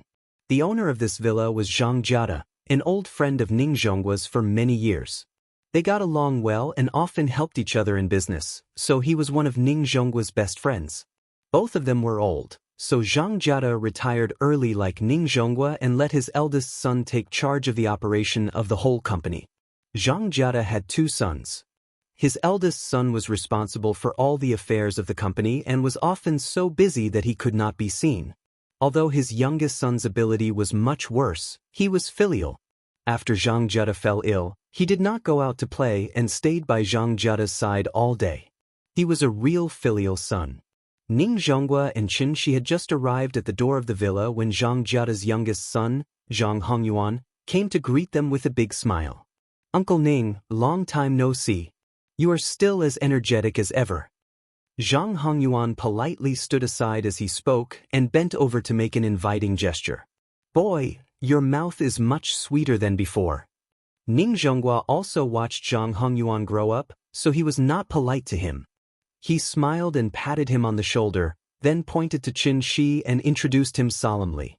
"This is Mr. Qin, my savior and a master of medical skills." Speaking of this, Ning Zhongguo's voice suddenly became much lower and he secretly said to Zhang Hongyuan, "You can't neglect Mr. Qin just because he looks about the same age as you." With Ning Qiutong as an example, Ning Zhongguo was now afraid of ropes after being bitten by a snake for 10 years. Therefore, the first thing he did was to remind Zhang Hongyuan. Ning Zhongguo reminded him so solemnly that Zhang Hongyuan naturally did not dare to take it lightly. He immediately reached out his right hand and said enthusiastically, "I didn't know that a distinguished guest was coming. I hope Mr. Qin won't blame me." "You're welcome." Qin Shi shook hands with Zhang Hongyuan like a dragonfly skimming the surface of the water. His attitude made Zhang Hongyuan's eyes slightly surprised, but he was also a thoughtful person, so he did not show the slightest dissatisfaction. Zhang Jiada's style of doing things was somewhat different from Ning Zhongguo's. After entering the villa, Qin Shi saw a few middle-aged women who looked like servants busying around. In addition, there were 2 bodyguards in suits patrolling the second floor. Zhang Jiada was sitting in front of the fireplace in the living room. He seemed to be reading some documents. When he saw Zhang Hongyuan leading Ning Zhongguo and Qin Shi over, he immediately wanted to stand up. However, the moment he stood up, he immediately sat back down on the chair and covered his calf. The expression on his face looked very painful. "Dad!" Zhang Hongyuan immediately ran over and shouted at the servants, "Hurry up! My dad's acting up again. Get some hot water." Seeing this, Ning Zhongguo immediately followed and asked with concern, "Old Zhang, what's the situation?" I'm fine. It's just an old problem." "Ouch, old Ning, quickly sit down. I'll be fine in a while." Zhang Jiada's expression was very painful, but he still raised his head and squeezed out a very reluctant smile toward Ning Zhongguo. Only people who had cramps could understand Zhang Jiada's pain at the moment. Ning Zhongguo immediately cast a look at Qin Shi as if to ask for help, but Qin Shi slowly shook his head. Ning Zhongguo was a little puzzled, but Qin Shi did not give any explanation. Seeing this, he could only sigh and then sit nervously on the sofa next to him. Cramps were technically called muscle spasms. It was a spontaneous tonic contraction of muscles. Muscle spasms in the calf and toes were the most common. There were mainly several reasons for the outbreak. 1. Cold stimulation. Going into the water without warming up was the most likely situation to cause cramps. Or it was when sleeping at night, exposing the legs outside the quilt and being stimulated by the cold. 2. Insufficient rest or too much rest would cause cramps. 3. Incorrect sleeping posture. There were still a few days before the Mid-Autumn Festival. The recent average temperature in Zhonghai was about 26 degrees. No wonder old Zhang lit the fireplace in this weather. Looking at his posture, the cramps were getting more and more frequent. And it was precisely because of the frequency of cramps that less than 30 seconds after Zhang Hongyuan shouted for hot water, a middle-aged woman hurriedly ran out with a 40 to 50 centimeters high basin for washing feet. "Dad, come. Put your legs down, you'll be fine after a hot bath." Zhang Hongyuan took the wooden bucket from the middle-aged woman, then squatted on the ground, immediately rolled up Zhang Jiada's trousers, and then carefully put his legs into the bucket. When cramps, even a slight movement would be very painful. In addition, the temperature near the fireplace was too high, so Zhang Jiada immediately sweated. Zhang Hongyuan washed Zhang Jiada's feet with a towel, while Ning Zhongguo and Qin Shi watched silently. In terms of severity, Zhang Jiada's illness may not be as serious as Ning Zhongguo's illness. But his illness was simply a torment, so Ning Zhongguo frowned as he watched from the side. Zhang Hongyuan silently washed his father's feet, constantly wiping his calves with hot water. After more than 10 minutes, Zhang Jiada finally let out a long sigh and lay on the chair weakly. "Old Ning, I've embarrassed myself." Zhang Jiada recovered for a moment, then adjusted the back of the chair and said weakly. His chair was very high-end, like a wheelchair and a recliner. "How is it, do you feel better?" "Better, it's okay, I'm already used to it." After resting for a while, Zhang Jiada controlled the chair and slid it in front of Ning Zhongguo, and said helplessly, "Cramps in my calves are considered good. You haven't seen me when I have a headache, it's just that it makes people want to die. Old Ning, you don't know, because of this illness, I'm now depressed. I'm not even human or ghost, I don't even dare to take a step out of the house, afraid that I'll get sick as soon as I go out. Old Zhang, Ning Zhonghua looked at him with a complicated expression. Just as he was about to comfort him and introduce Xianxia to him, a sad look suddenly flashed in Zhang Jiada's eyes, and then he sighed softly and said, I want to die. Hearing this, Ning Zhonghua's face suddenly changed, and then he shouted angrily, What nonsense are you talking about? Those who have cancer are not as sad as you are. I've already invited a miracle doctor for you. I don't believe that your illness can stump Mr. Chen. After that, Ning Zhonghua gestured to Xianxia and said in a deep voice, Mr. Chen, I'll have to trouble you to check on him. Zhang Jiada knew Ning Zhonghua's character very well, so when he saw Ning Zhonghua looking at the young man with a serious face and an expression of incomparable respect, he couldn't help but feel a glimmer of hope. Old Ning never joked about important matters. If this young man could make him so respectful, he must have some skills. Thinking of this, Zhang Jiada struggled to sit up and said politely, Mr. Chen, let me tell you about my situation first. Hearing this, Xianxia shook his head and said, No, I already know about your situation. Zhang Jiada was stunned and asked suspiciously, You know about my illness? Xianxia nodded, and then said something that suddenly made Ning Zhonghua and Zhang Jiada's faces change dramatically.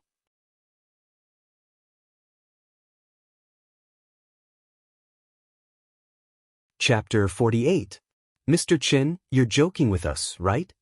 Because of the previous example, even if Ning Zhonghua felt that Xianxia must have gone crazy, he didn't immediately refute him. Instead, he wanted to give him a way out. Zhang Jiada's expression changed.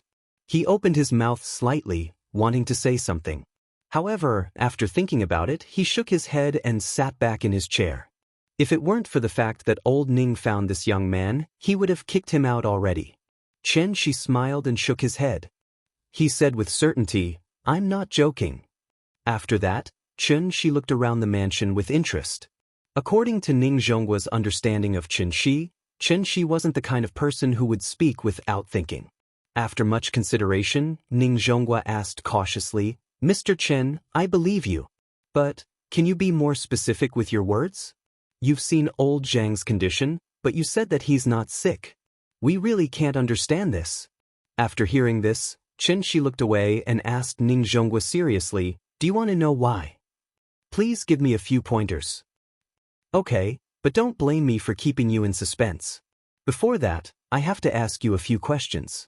Xianxia looked at Ning Zhonghua seriously. Please go ahead. First question, do you think there are ghosts in this world? After hearing this, Ning Zhonghua's expression suddenly changed. He asked with uncertainty, Ghosts? After saying this, he couldn't help but look at Zhang Jiada.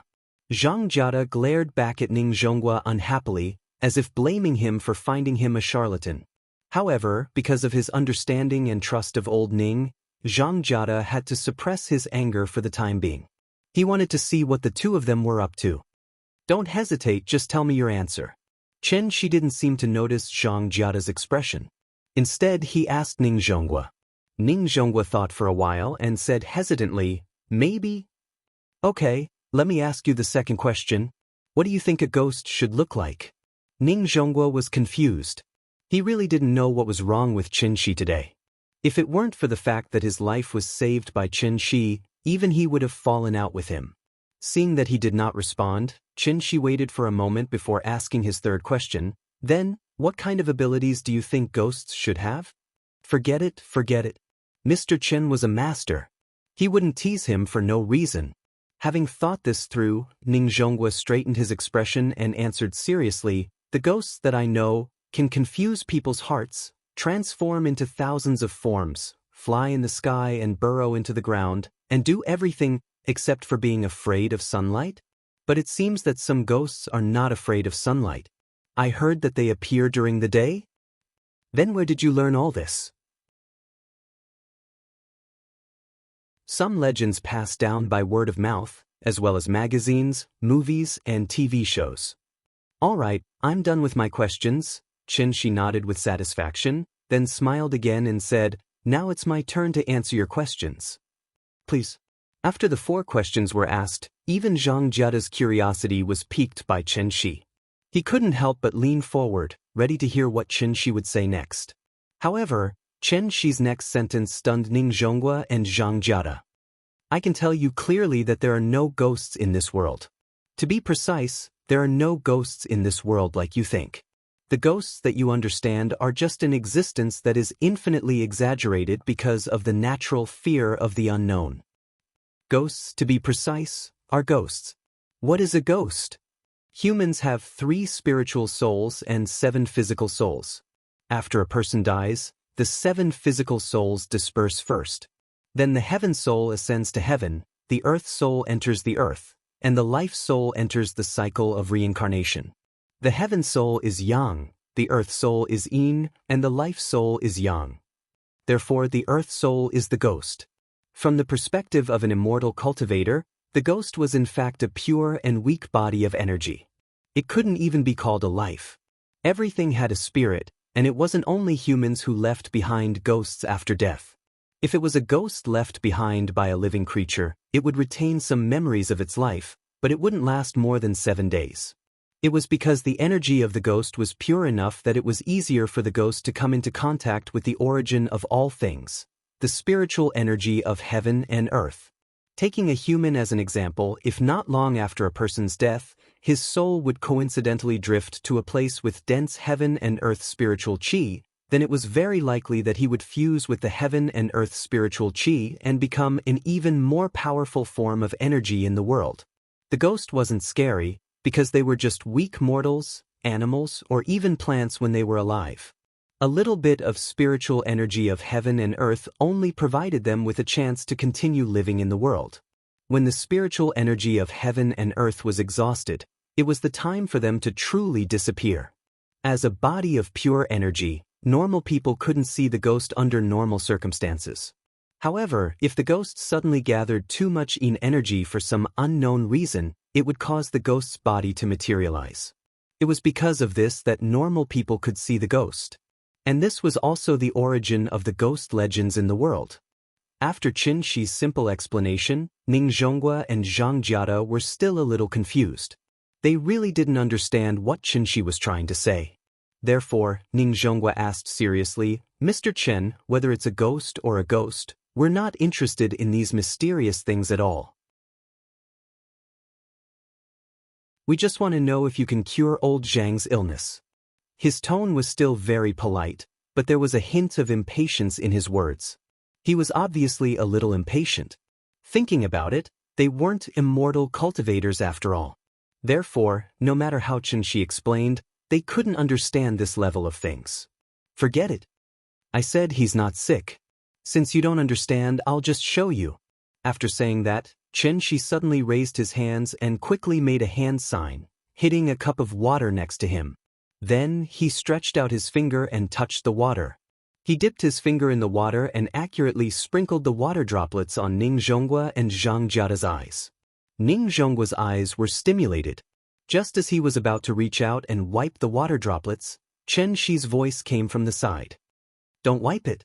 Before this water droplet dries up, you can see the ghost's true appearance." Out of trust for Xianxia, Ningzhonghua stopped what he was doing.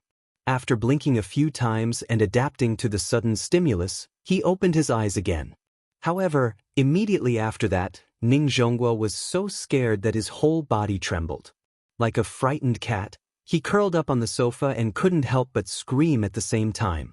In the living room that was more than 6 meters tall, there was actually a dense cloud of black fog floating in the air. The black fog kept changing its shape, as if it was hiding thousands of human faces, baring their fangs and brandishing their claws in the air. This was the ghost.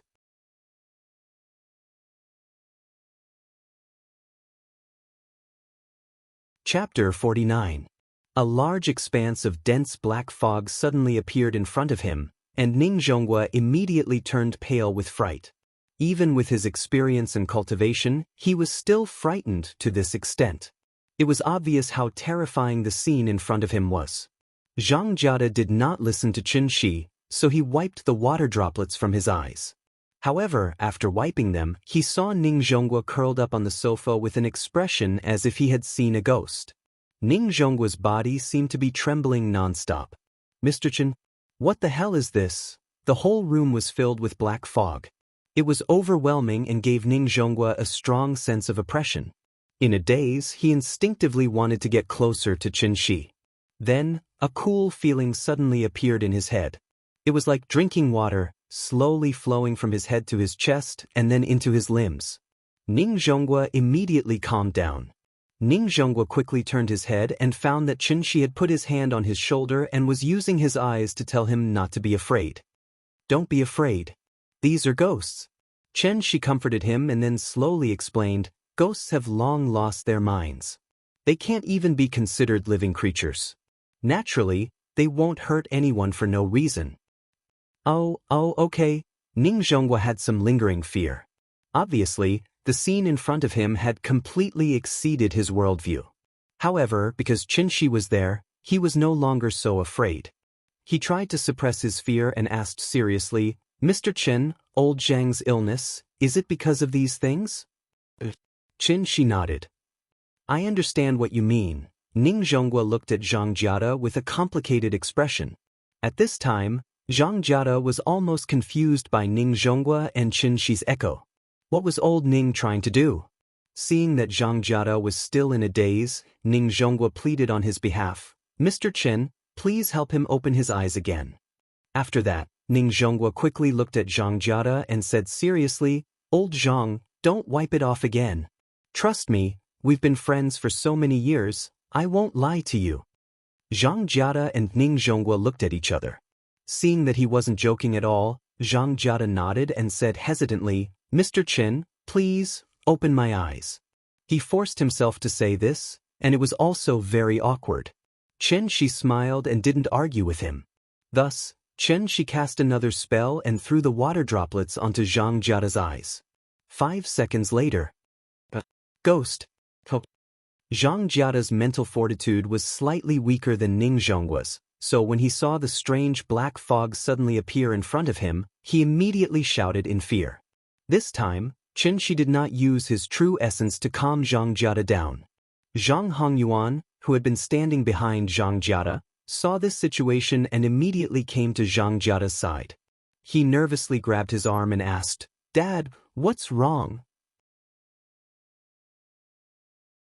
"It's broad daylight, how can there be ghosts?" After that, he suddenly became angry and pointed at Qin Shi and roared, "What did you do to my dad?" "Hongyuan, don't be rude." Qin Shi didn't react, but Ning Zhonghua immediately stopped him. This scene had also happened in his family before. At this moment, Ning Zhonghua somewhat understood Qin Shi's strange behavior before. After all, their understanding of this world was still too one-sided. Zhang Hongyuan glared at Qin Shi with an almost hostile gaze. After hearing Ning Zhonghua's scolding, he had no choice but to swallow the words that were about to come out of his mouth. Ning Zhonghua was not someone he could offend. "Dad, what's wrong? Are you okay?" Zhang Hongyuan squatted in front of Zhang Jiada. This filial son was still carefully comforting his father as usual. Zhang Jiada's expression changed. When he saw Zhang Hongyuan squatting in front of him, his eyes widened and his face was full of horror. Because he was so scared, he couldn't even speak a complete sentence. "Hongyuan. You, Dad? It's me, what's wrong with you? There's something behind you." Zhang Jiada suddenly roared. His body trembled violently, and he suddenly flipped over from the chair and fell hard to the ground. "Something?" Zhang Hongyuan was a little confused. He turned around and looked behind him, but he didn't see anything. Seeing Zhang Jiada fall, Zhang Hongyuan immediately wanted to help him, but Zhang Jiada scrambled to Ning Zhonghua's side and quickly said with trembling lips, "Old Ning, Mr. Chen, there's really a ghost, quickly save my son." Qin Shi helped Zhang Jiada sit down on the sofa, then stood up and said calmly to Zhang Hongyuan, "That's enough. He's your father after all. You owe him a debt of gratitude for raising you. Why do you have to torture him like this?" Hearing this, Zhang Hongyuan's expression changed greatly, and he roared, "Bullshit. I don't know what you're talking about. Were you the one who turned my father into this? I want your life." After that, Zhang Hongyuan grabbed a wine bottle next to the fireplace and threw it at Qinshi's head. However, Qinshi's movements were much faster than his. Just as Zhang Hongyuan touched the wine bottle, Qinshi kicked him hard against the wall. However, Qinshi didn't kick hard, so Zhang Hongyuan immediately struggled to get up from the ground. The sudden scene in front of them shocked Ning Zhonghua and Zhang Jiada. Ning Zhonghua was stunned for a moment, then he asked hesitantly, "Mr. Chen, what's going on?" "You'll have to ask him." Qinshi spread his hands and replied helplessly. In fact, from a father's point of view, Qinshi really couldn't understand what kind of mentality Zhang Hongyuan had as a son. At this time, Zhang Hongyuan finally stood up. He stared at Qinshi with red eyes. Maybe it was because he saw Qinshi's ability, so he didn't want to pretend anymore.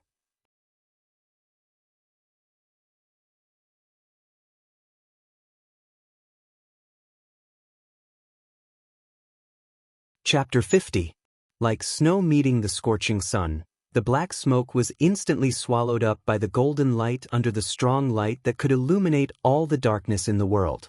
Then, everything returned to silence. Ning Zhonghua rubbed his sore eyes. When he came back to his senses, he regretted wiping away the water droplets.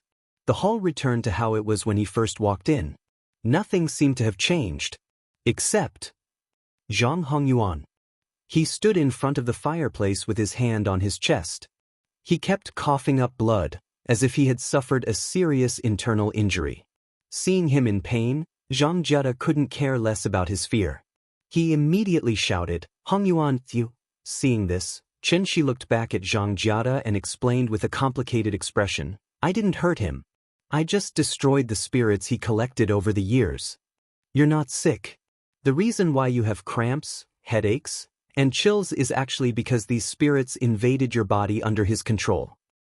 And he himself, because of the spirit control spell that he learned from somewhere, he forcibly controlled these spirits in an inappropriate way. He wasted his energy for nothing. I think." Qinshi did not finish his sentence, but his meaning was obvious. The room quieted down. No one spoke again. Zhang Jiada breathed heavily and hurriedly, as if he was still digesting what he had just seen. Ning Zhonghua also looked at Zhang Jiada and his son in shock. At this moment, a phone suddenly rang at a very inappropriate time. Qinshi looked down and saw that it was his phone. He wanted to hang up immediately. After all, the atmosphere now was much more serious than the meeting. But when he saw that the caller was Mr. Wang, his eyelids immediately twitched. He quickly walked to the side and picked up the phone. "Mr. Qin?" "Yes, it's me." "What's the matter, Mr. Wang?" "Mr. Qin, we found that Nian Nian's behavior today is a little strange." Hearing this, Qinshi was stunned. He couldn't help but raise his voice and ask anxiously, "What's wrong with her?" "It's like this. Nian Nian was fine in the morning, but after her afternoon nap, she started crying when she woke up. We asked her several times, but she didn't say why. The child's personality is very good, and she is also very outgoing. 2 days ago, she would play with the other children, but this afternoon, she sat alone at the side and played with her toys. Her mouth is muttering something, and I don't know what she is saying.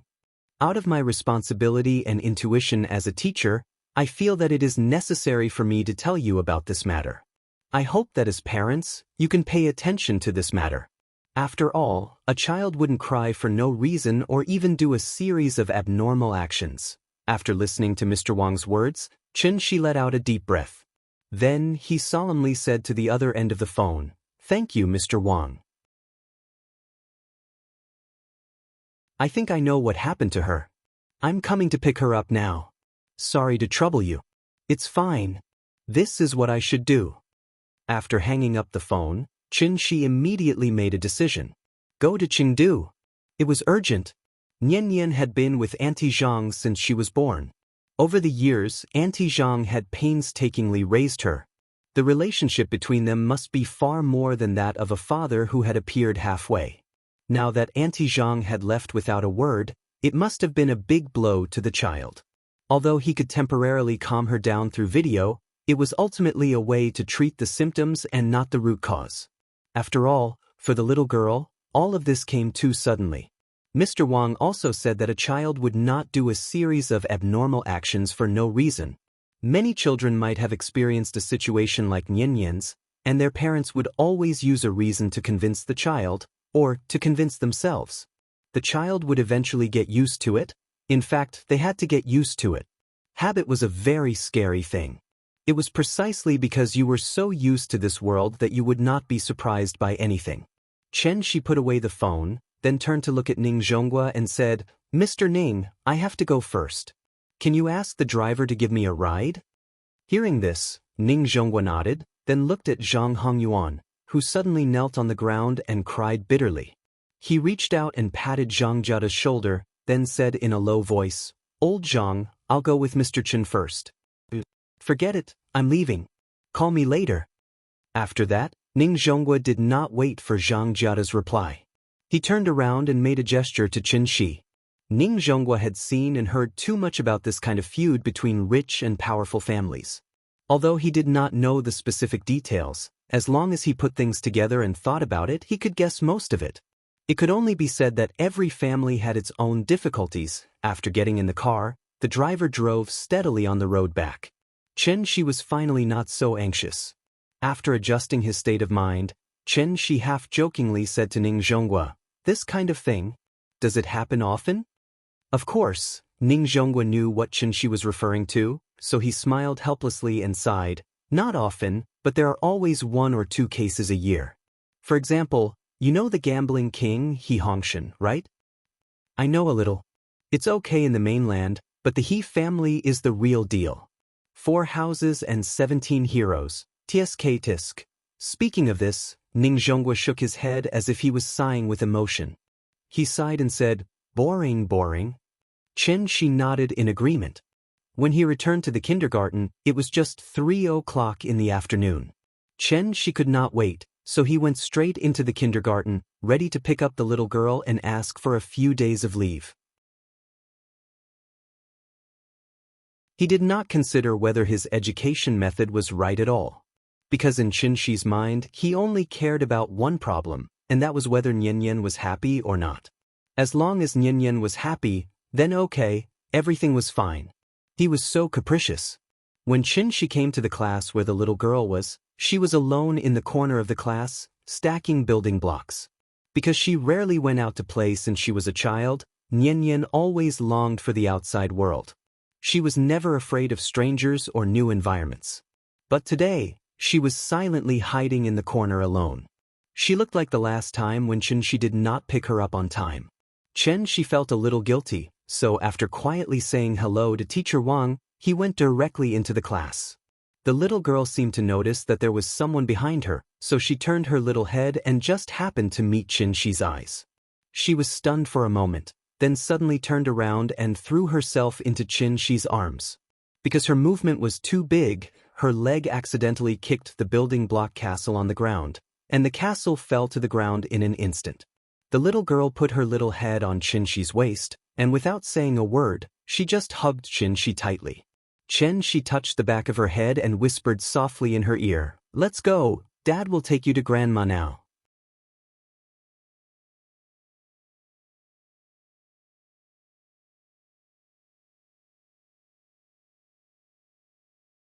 The man was irresponsible and disappeared after getting pregnant, leaving behind an insensible unmarried woman with a big belly.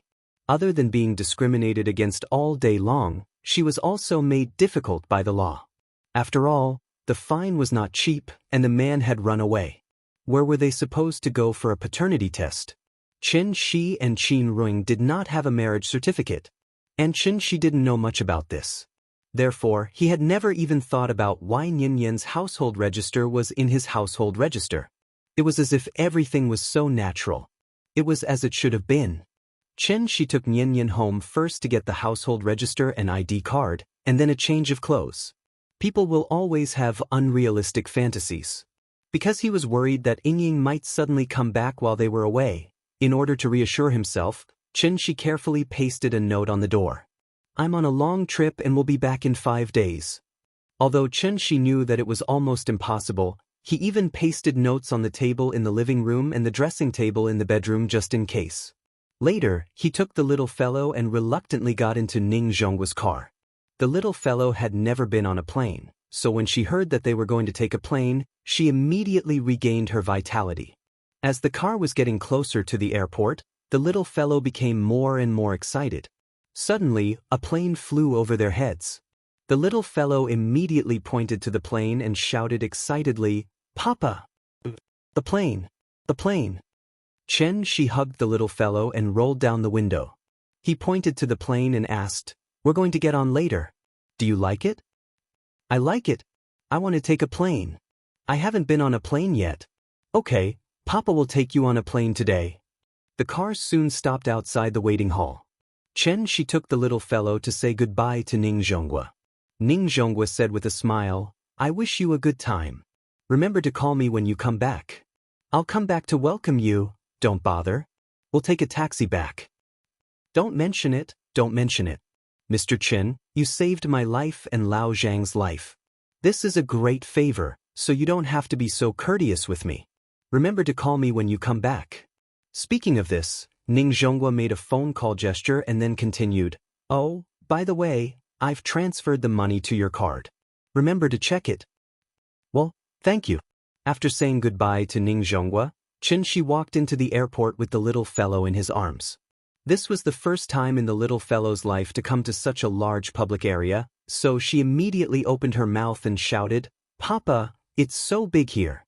There are so many people, like a zoo." The little fellow sat on Xianxia's arm. Her small body twisted left and right, and her little head kept turning around.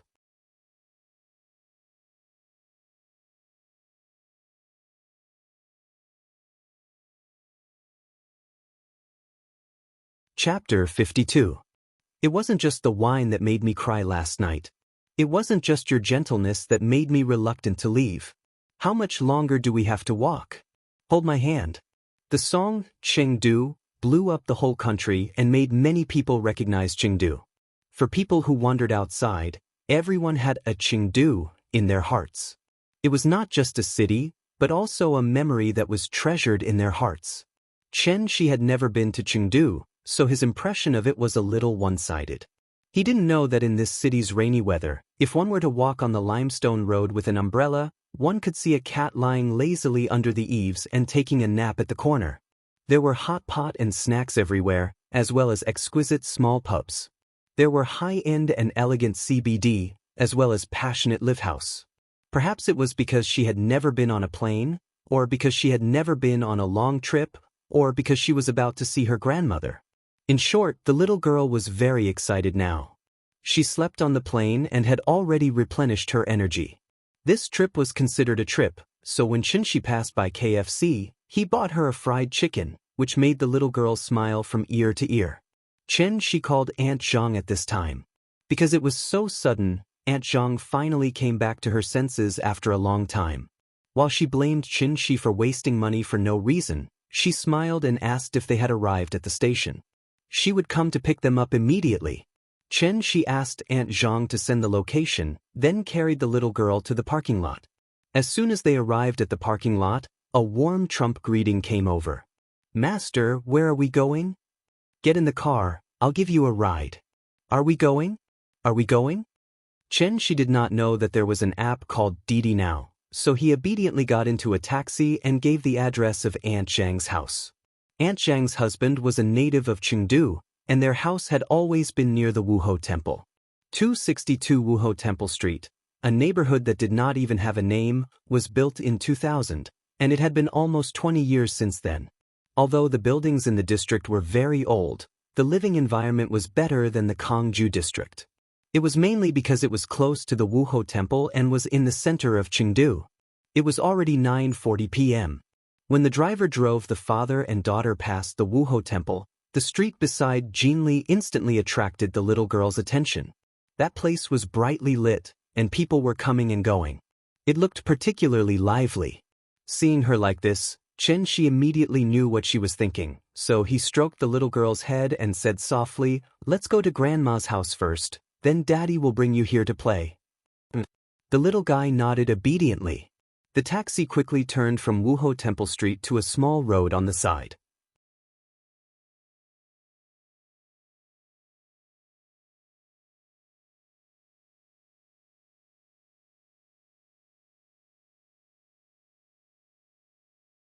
Chapter 53. Kai Shuqin's reaction was very subtle. Aunt Zhang was stunned. She opened her mouth to say something, but no sound came out for a long time. The little girl was also stunned. She stared blankly as Kai Shuqin took the baby away from her. After Kai Shuqin walked into the room, the little girl burrowed into Aunt Zhang's arms and buried her head deep into Aunt Zhang's body. At this moment, Chen Shi gently patted the back of the little girl's hand and said to Aunt Zhang with a smile, "We came uninvited. Sorry for the trouble." "No trouble at all. I'm happy to see this little guy." "But you said, please don't mind." Of course, Chen Shi knew what Aunt Zhang meant, so he shook his head to show that he didn't mind. "Pinglin, what are you waiting for? Hurry up and get Chen Shi a glass of water." Oh, okay." After hearing Aunt Zhang's words, Xia Pinglin seemed to come back to his senses and hurriedly ran into the kitchen to get some water. At this moment, Aunt Zhang whispered to Chen Shi, "Don't be like my son. He's not manly at all. His ears are especially soft. In our words, it's raking ears." Hearing this, Chen Shi smiled and replied, "I don't think so. It's a good thing for a man to be in front of a woman. I don't know if you've heard of the saying, deep love doesn't last long. A modest gentleman is as gentle as jade." "Sai, how can an old woman like me know as much as you young people? Anyway, Pinglin is too raking. He's not manly at all. He's always being ordered around by his wife. It's annoying to see him. The relationship between mother-in-law and daughter-in-law is a big problem in the world. Don't take it to heart. Young people should have their own habits. You're an elder, so you should understand." I don't understand." Chen Shi's words made Aunt Zhang shake her head, so Chen Shi wisely chose to shut up. At this moment, Xia Pinglin brought the water over. He politely handed the cup to Chen Shi, then said awkwardly, "I'll go in and help Shuqin tidy up the room. You guys take a seat first." "Sorry for the trouble." It's fine. Xia Pinglin waved his hand as he walked into the bedroom. Then he gently closed the door. Chen Shi and Aunt Zhang chatted casually. At this moment, he suddenly heard the young couple arguing in a low voice in the room. Even though his divine sense was damaged and he was unable to sense his surroundings, he was still able to sense his surroundings. However, Chen Shi's ears were also very sharp, so even if they closed the door and spoke very softly, Chen Shi could clearly hear what they were arguing about. "No matter what, your mother has been working outside for a few years, and it's in Zhonghai, a big international city. You know how high the salary there is. How much money can an old woman like her use? After working for so many years, he should have saved at least 200,000 yuan, right? And the result?"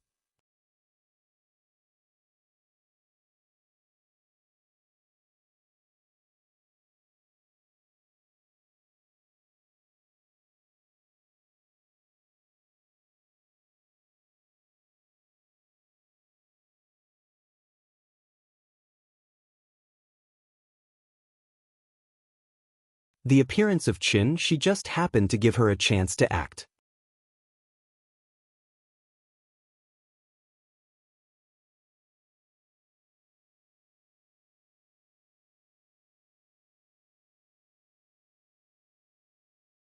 She can even take care of Nian, a child who has no blood relationship with her and has no employment relationship with her, let alone her own daughter-in-law and granddaughter. You are Aunt Zhang's son, and I think Aunt Zhang is half a mother to me. So I want to tell you that the money on the ground is not everything. I owe her too much, and I will slowly pay it back in the future. You know your mother's character. If I give this money to her directly, she will definitely not accept it. She will even help me save it in case I have no one to rely on in the future. The reason why I spent so much effort to convert all this money into cash is not to show off, but because I hope you can take this money home. In the process of her asking you to deposit the money in the bank and transfer it to me, you can persuade her to accept this money with a clear conscience. You are a man, the head of the family. Do you understand what I mean?" As soon as Chen Shi's voice fell, Xia Pinglin suddenly squatted on the ground and cried loudly. On one side was his mother, and on the other side was his wife who gave birth to his child. No matter how poor her conditions were, she always complained all day, but she never left him. If both of them fell into the water at the same time, who should he save? This was a big problem in the world. When faced with this problem, if he easily made the decision to choose one side and give up the other, then he would be truly childish, hopelessly childish. There was nothing that could not be adjusted between family members.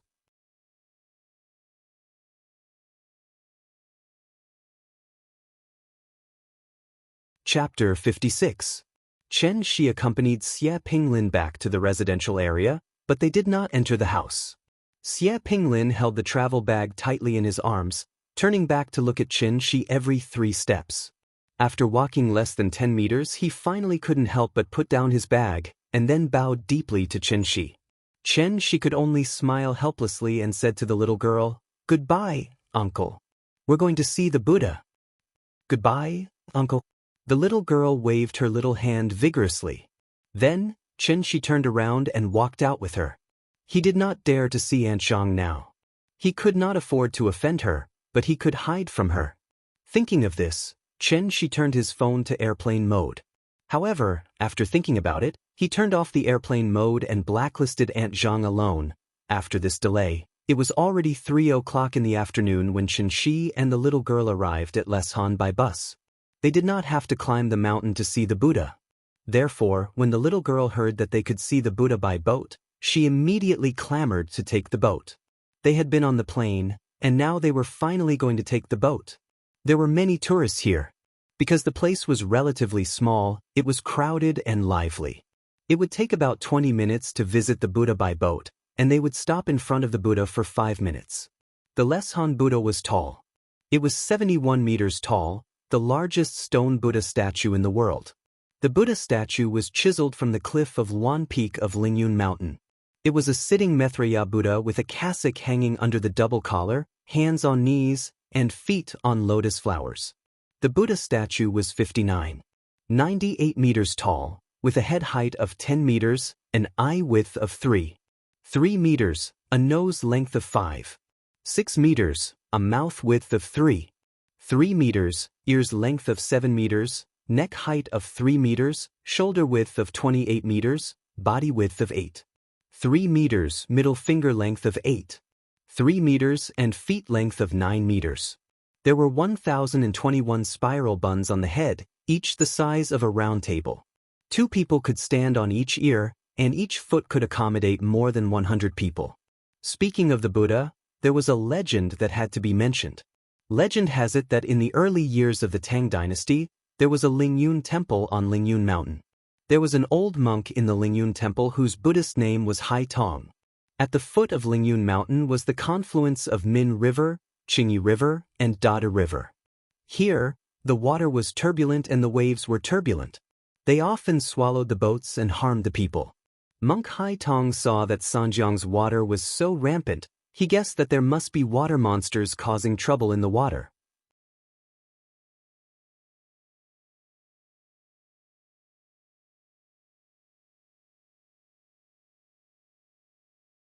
"Papa, I want to soak in the hot spring. Soak in the hot spring." She excitedly dragged Xianxia to the hot spring and couldn't wait to jump in immediately. "Good girl, go into the room and change your swimsuit first, and then you can go into the water, okay?" Xianxia pulled her and didn't let her run around. But the little fellow didn't listen. She dragged Xianxia's hand and fell down at a 45-degree angle, as if she wanted to drag Xianxia forward with her weight. "Good girl, don't make trouble. The hot spring water hasn't been heated yet. Change your clothes first." Seeing this, Xianxia had to pick up the little fellow and tickle her twice, which made her giggle. Finally, she stopped complaining about soaking in the hot spring. The night was beautiful, and the small courtyard was melodious. Although it was not the Mid-Autumn Festival yet, a cold full moon had been hanging in the sky, sprinkling a silver light on the ground. The father and daughter changed into swimsuits. The little fellow was wearing a pink one-piece swimsuit, and she was wearing a small bath cap on her head, which looked very cute. She stretched out her feet to feel the water temperature and found that the temperature was a little high, so she could only slowly put her feet in the water, then her legs and waist. After getting used to it, the little fellow completely put herself in the hot spring with white steam rising. Only her small head was exposed, and her smiling face was blooming like a flower. She soaked for a while and seemed to get used to the temperature of the water, but suddenly stood up from the water. When Xianxia was wondering what she wanted to do, he saw that she began to scoop water with both hands and splashed it on herself again and again. Seeing this, Xianxia naturally did not want to be outdone and immediately scooped water to fight back. The father and daughter had a water fight in the hot spring. In the quiet courtyard like a paradise, the little fellow's giggles suddenly sounded. Xianxia was busy playing with the little fellow, so he didn't notice that his mobile phone in the bedroom suddenly vibrated. It was a WeChat message from Aunt Zhang. There were only 3 words.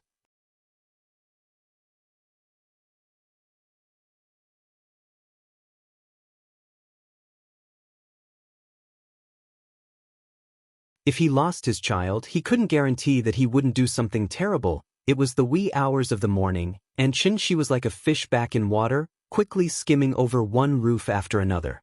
The night was his best coat, so even if someone happened to look up at the sky and see him, they would only think that they were seeing things. Xianxia hadn't recovered much of his true essence, so in order to reduce his consumption, he had to give up on flying. Instead, he leaped from roof to roof in the city. Although he wasn't flying, his speed was still extremely fast. In less than 5 minutes, Xianxia had already arrived at the foot of Mount Ame. At this time, Xianxia suddenly seemed to have thought of something and hurriedly turned back. I almost forgot. Although those restrictions could prevent outsiders from entering, they couldn't prevent the little fellow from going out. If the little fellow woke up and found that he was gone, crying would be a small matter. If she ran out to find him, then it would be really troublesome. He didn't want it to be like the 3 of them fighting the white-bone demon, where Sun Wukong drew a circle and the demon couldn't enter, but Tang Sanzang went out himself. Xianxia would never allow himself to make such a low-level mistake. Back in the room, Xianxia saw that the little fellow was still lying on the bed, and he couldn't help but feel relieved. Gently kissing the little fellow's face, Xianxia cast a meditation spell on the little fellow to prevent her from waking up prematurely. After that, Xianxia patched up the restrictions that prevented the little fellow from going out, and finally rushed to Mount Ame with relief. The environment of Mount Ame was relatively humid, and the humid areas were known for long fogs, so it was easy for heavy fog to appear on Mount Ame in the morning and evening. Therefore, many tourists would pray that there wouldn't be heavy fog on Jinding the next morning, so that they could see the famous sunrise on Jinding. Xianxia ran along the sightseeing path. Because it was early in the morning, other than 2 or 3 cars of the scenic area staff, he didn't meet anyone else along the way. After running for about half an hour, Xianxia came to a place called the Elephant Washing Pool. This place belonged to the high mountain area, and the urban area was only 420 meters above sea level, but the altitude here had reached 2070 meters. Here, white clouds were faintly discernible, and ancient trees towered into the sky. Xianxia stood on a stone path, and next to him was a cliff. Borrowing the silver light of the clear autumn moon, he lowered his head and looked at the cliff that was like an abyss. Then, he suddenly climbed over the fence and jumped down from the cliff. It took half an hour to come up, but it only took a few minutes to go down. At the bottom of the cliff, there was a basin forest, and near the cliff, there were a lot of rubbish thrown by tourists.